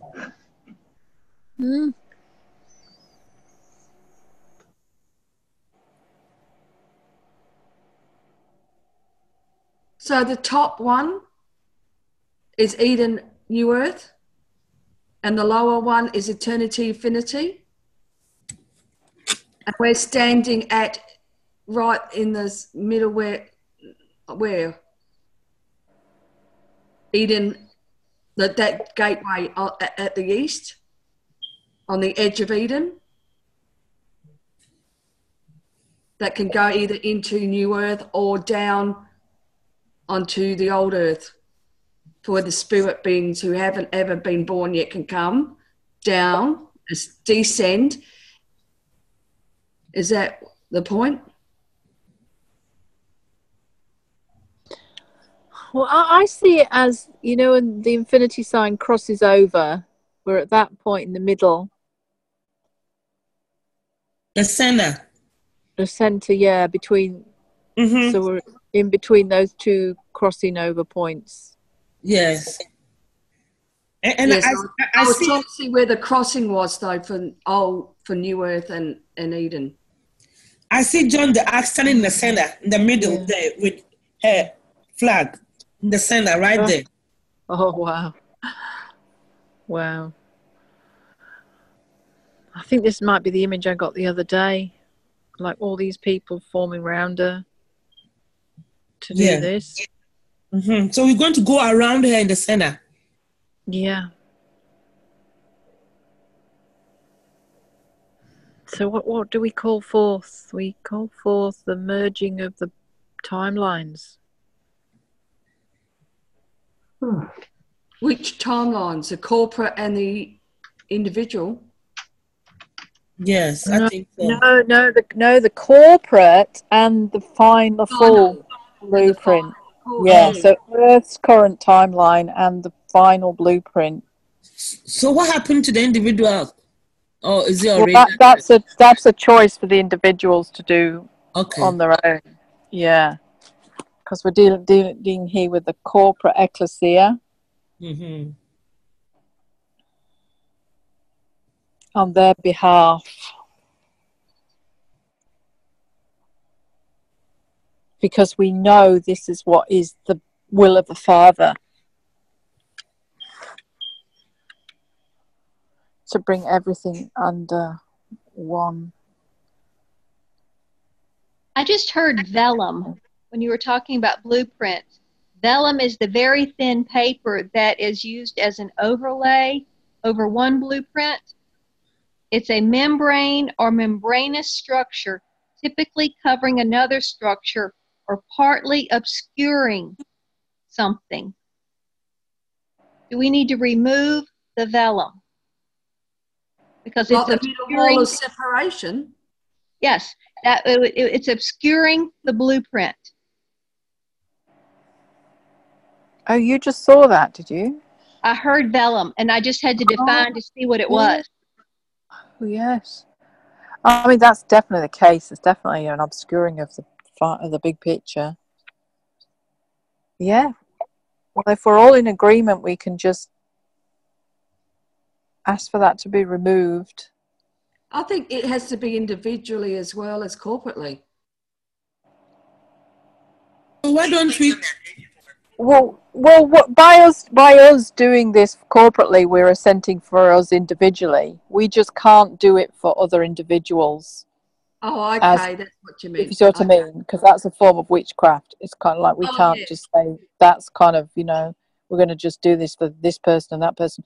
We can only ever do it for ourselves or the corporate. Okay. Question here, two words or two phrases, thy rod and thy staff. Someone heard those. Question is whether that fits in here or not. Thy rod and thy staff, they comfort me. Mm.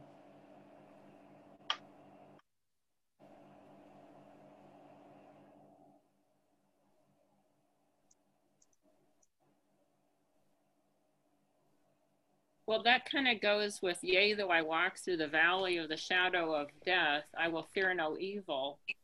Thy rod and thy staff is with me.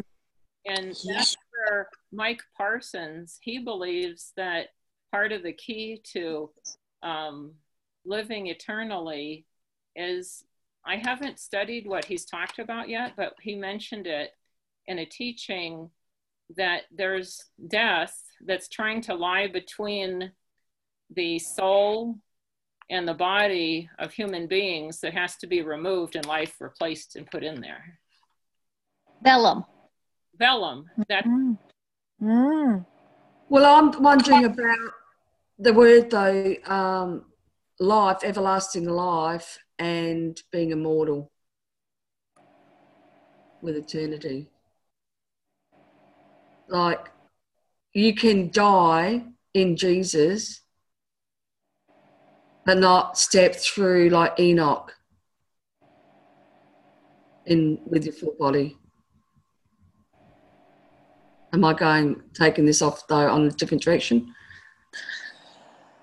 Well, no, I think the final blueprint is that eternal life means immortality, but currently it's not the case for the majority, but that was always what the final blueprint was. Yep. So this is part of this. Yes, just bringing those. We're removing. Yeah, and bringing those two into merging as one word, really, where we don't even need a separate word. Yeah. I'm also seeing that that is like the enlightening of our understanding. That like the veil will be taken off people's eyes, and they will see it as it is, as a one thing, not two things. Yeah. And part of the restoration of all things. Mm. And this is where the rod and the staff comes in. You see, because you need both the rod and the staff to walk in the immortality. You will need the rod and the staff. People take only the rod and run with it, and some get the staff and run with it, but you need both.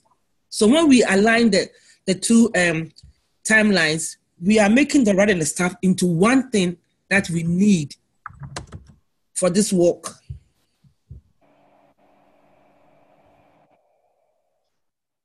Yeah, and so the valley of the shadow of death will no longer be a reality for anyone. Yeah, there will be no fear of death, no more fear of death. Mm.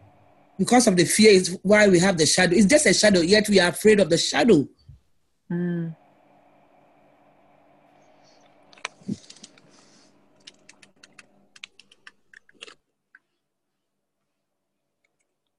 Okay, so shall we remove this vellum and bring everything merged together? Can I ask how the infinity signs are connected again? Are they just connected at one edge? I mean, do they just overlap at one edge? Well, I don't see them overlapping currently. I see that they're like one floating above the other with this little bridge. But if we do this governmental act, I see that the bridge disappears, and then the two are just laid on top of each other. So it actually becomes one infinity sign. And one timeline? And one timeline. That's huge. It is. It is really huge. Yeah.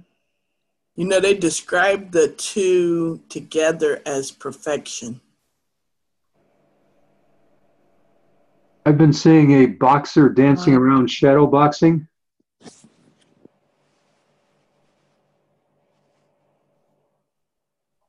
I think I'm kind of calling the question here. Let's stop dancing around this with terminology and get the job done here. Yeah. Let's just do it. Just do it. We've framed it. Let's just do it. Yep.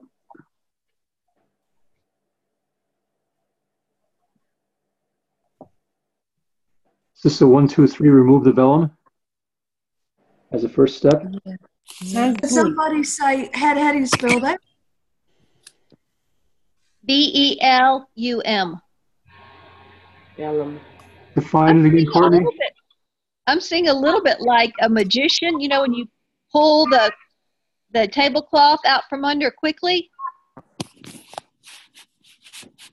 and like the tablecloth is the vellum, or it's a membranous piece of paper that separates and is an overlay of a blueprint. That's a governmental action. We can all pull the tablecloth out between the table and the dishes. That's something we can all understand to do. Uh-huh. That's a governmental action. That means that, Courtney, you're in charge of this one, I would say. Yes. Take us through it. Okay. Are we going to do it as one, or are we each going to grab a hold of a portion of the tablecloth? As long as we're on the same side of the table, we're okay. Okay. We're all on the right side of the table. And let's all take a hold of the white vellum tablecloth. It's a membrane obscuring the fullest blueprint. So we're lined up next to Courtney on the same side. Mm-hmm. Going to grab a hold of the tablecloth, and when we count down to 1, we're going to pull it towards us quickly and with great force, because we have strong arms, a powerful right hand, a right arm. Okay, 3, 2, 1, pull.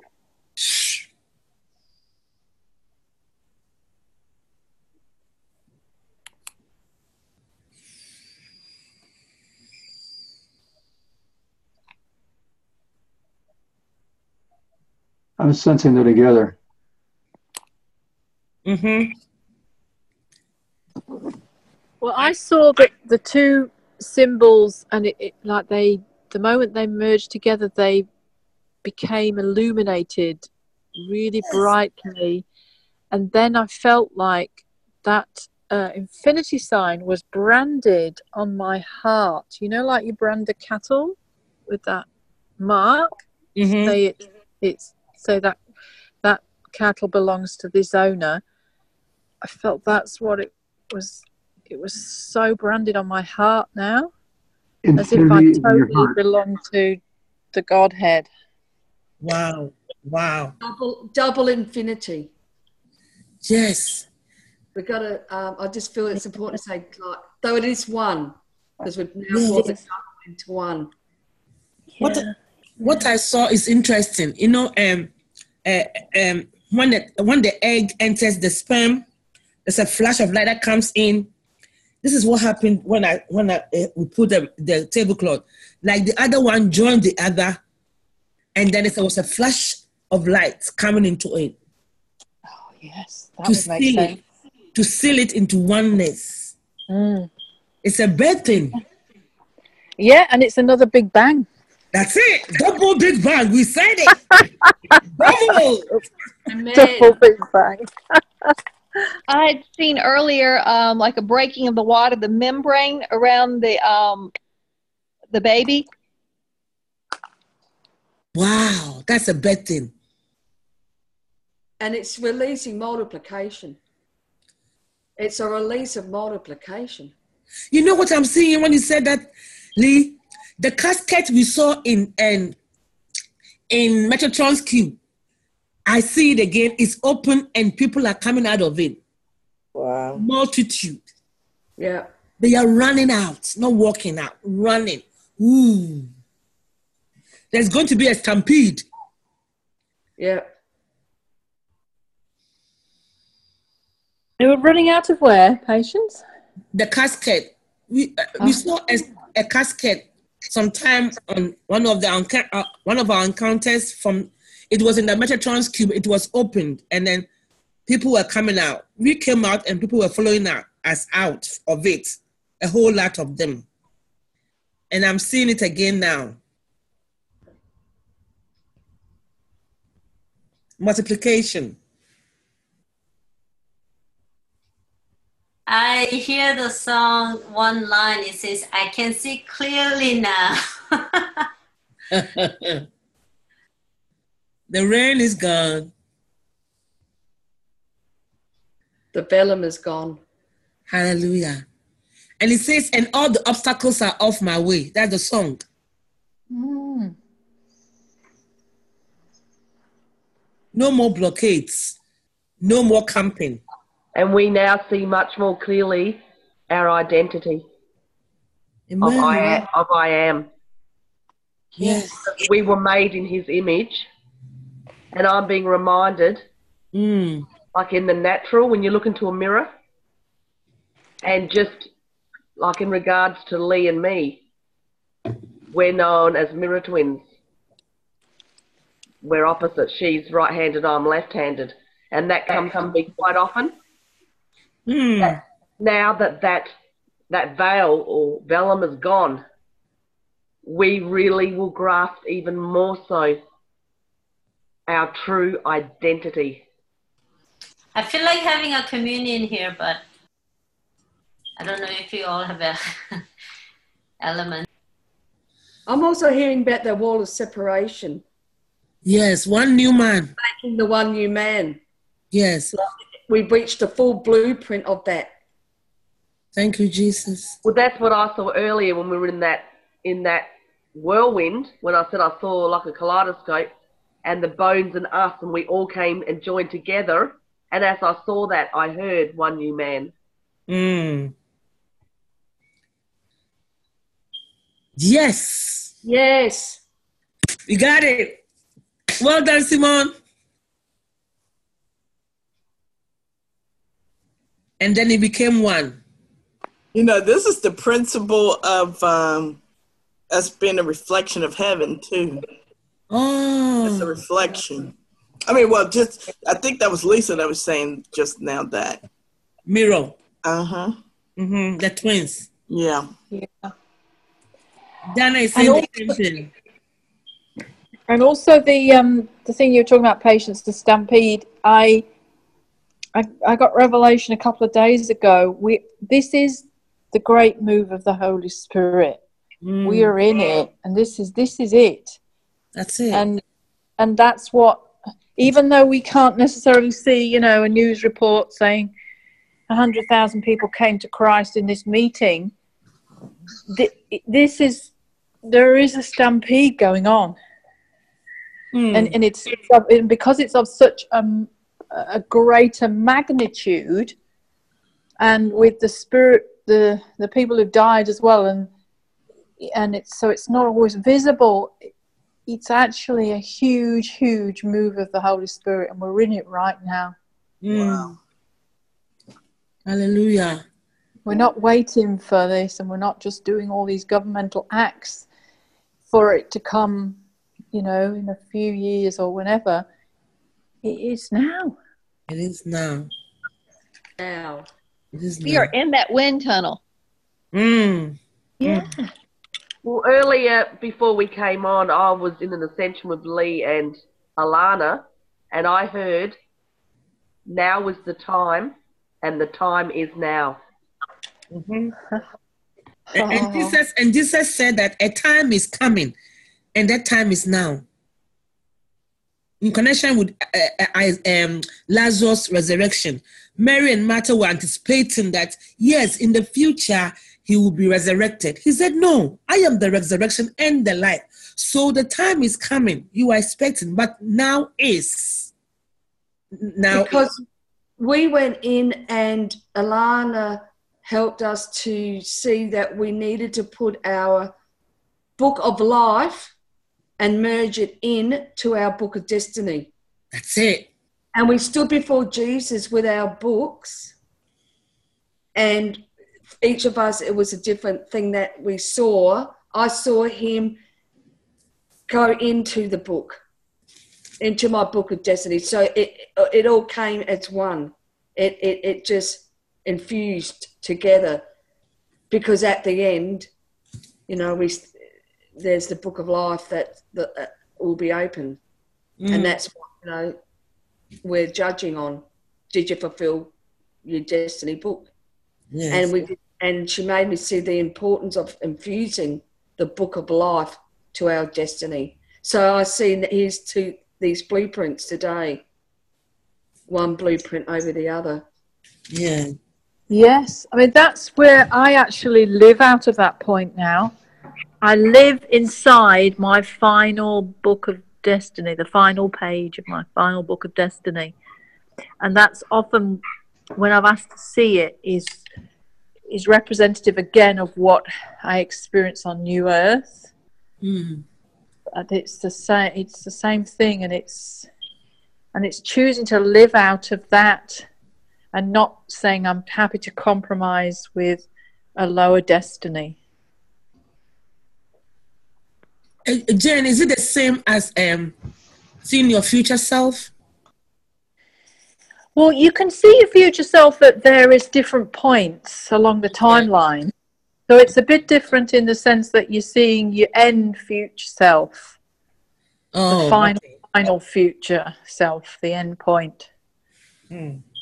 Yeah, because I have seen different parts of my future self doing different things that have been sort of, you know, a few years in advance, and then I grew into it.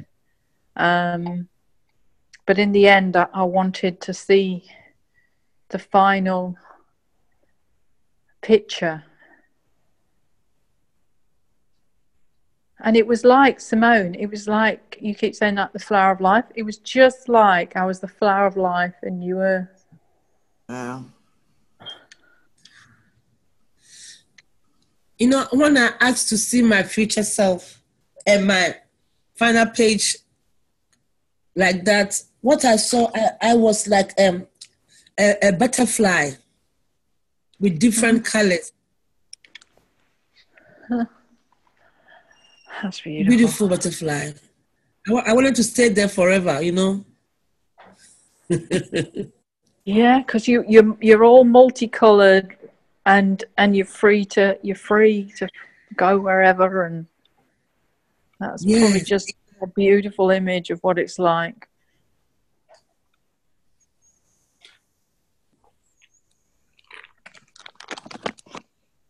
Patience, I see myself like that as well. Whenever I'm in the Father's heart, like how He sent me, or whenever, like He created me. I see myself as a butterfly, be just free and carefree and flying around, fluttering. So that was beautiful. Thank you. Can I just possibly share that being on a new earth is not the final part? Oh, now that's interesting. Yes, do, please. I sensed it before, and I still sense it now, that is not the final blueprint. It's actually, I'll just stop there for now. No, say it. We want to know, please. This could be another discovery encounter in the making. Right.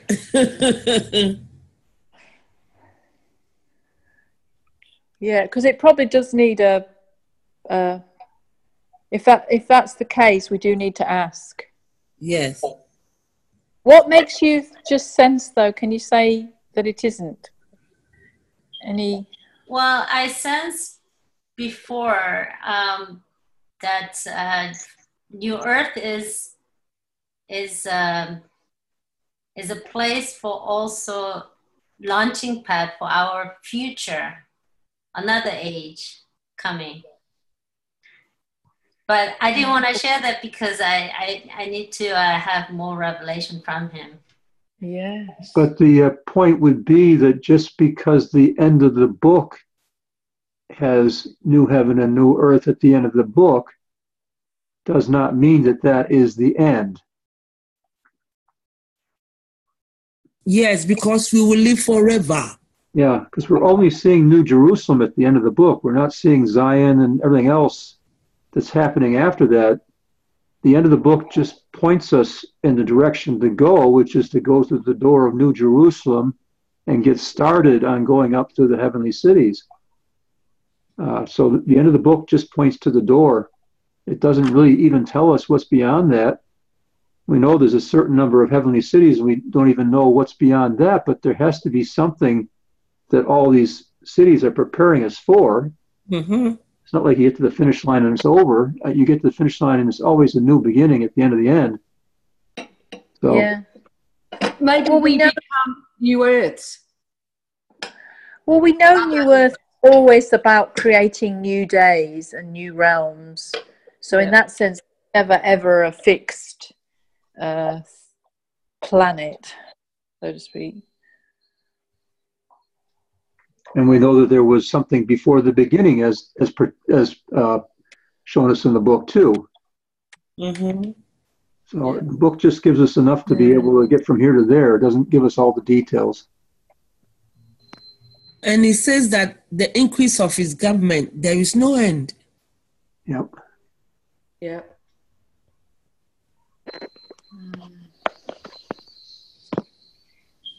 So, having said that, are we feeling complete? Just asking. I'm not saying that has to be the answer. Yeah, I'm hearing this. I'm hearing, I am the resurrection and the life. That is immortality. The I am, the resurrection and the life is immortality. I am the resurrection and the life. Yes. Yeah, yeah, I feel complete. I think we've achieved a significant amount today.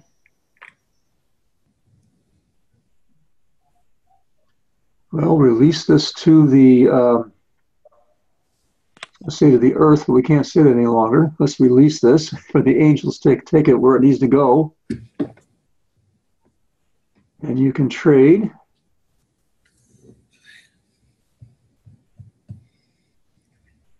And we'll turn this off.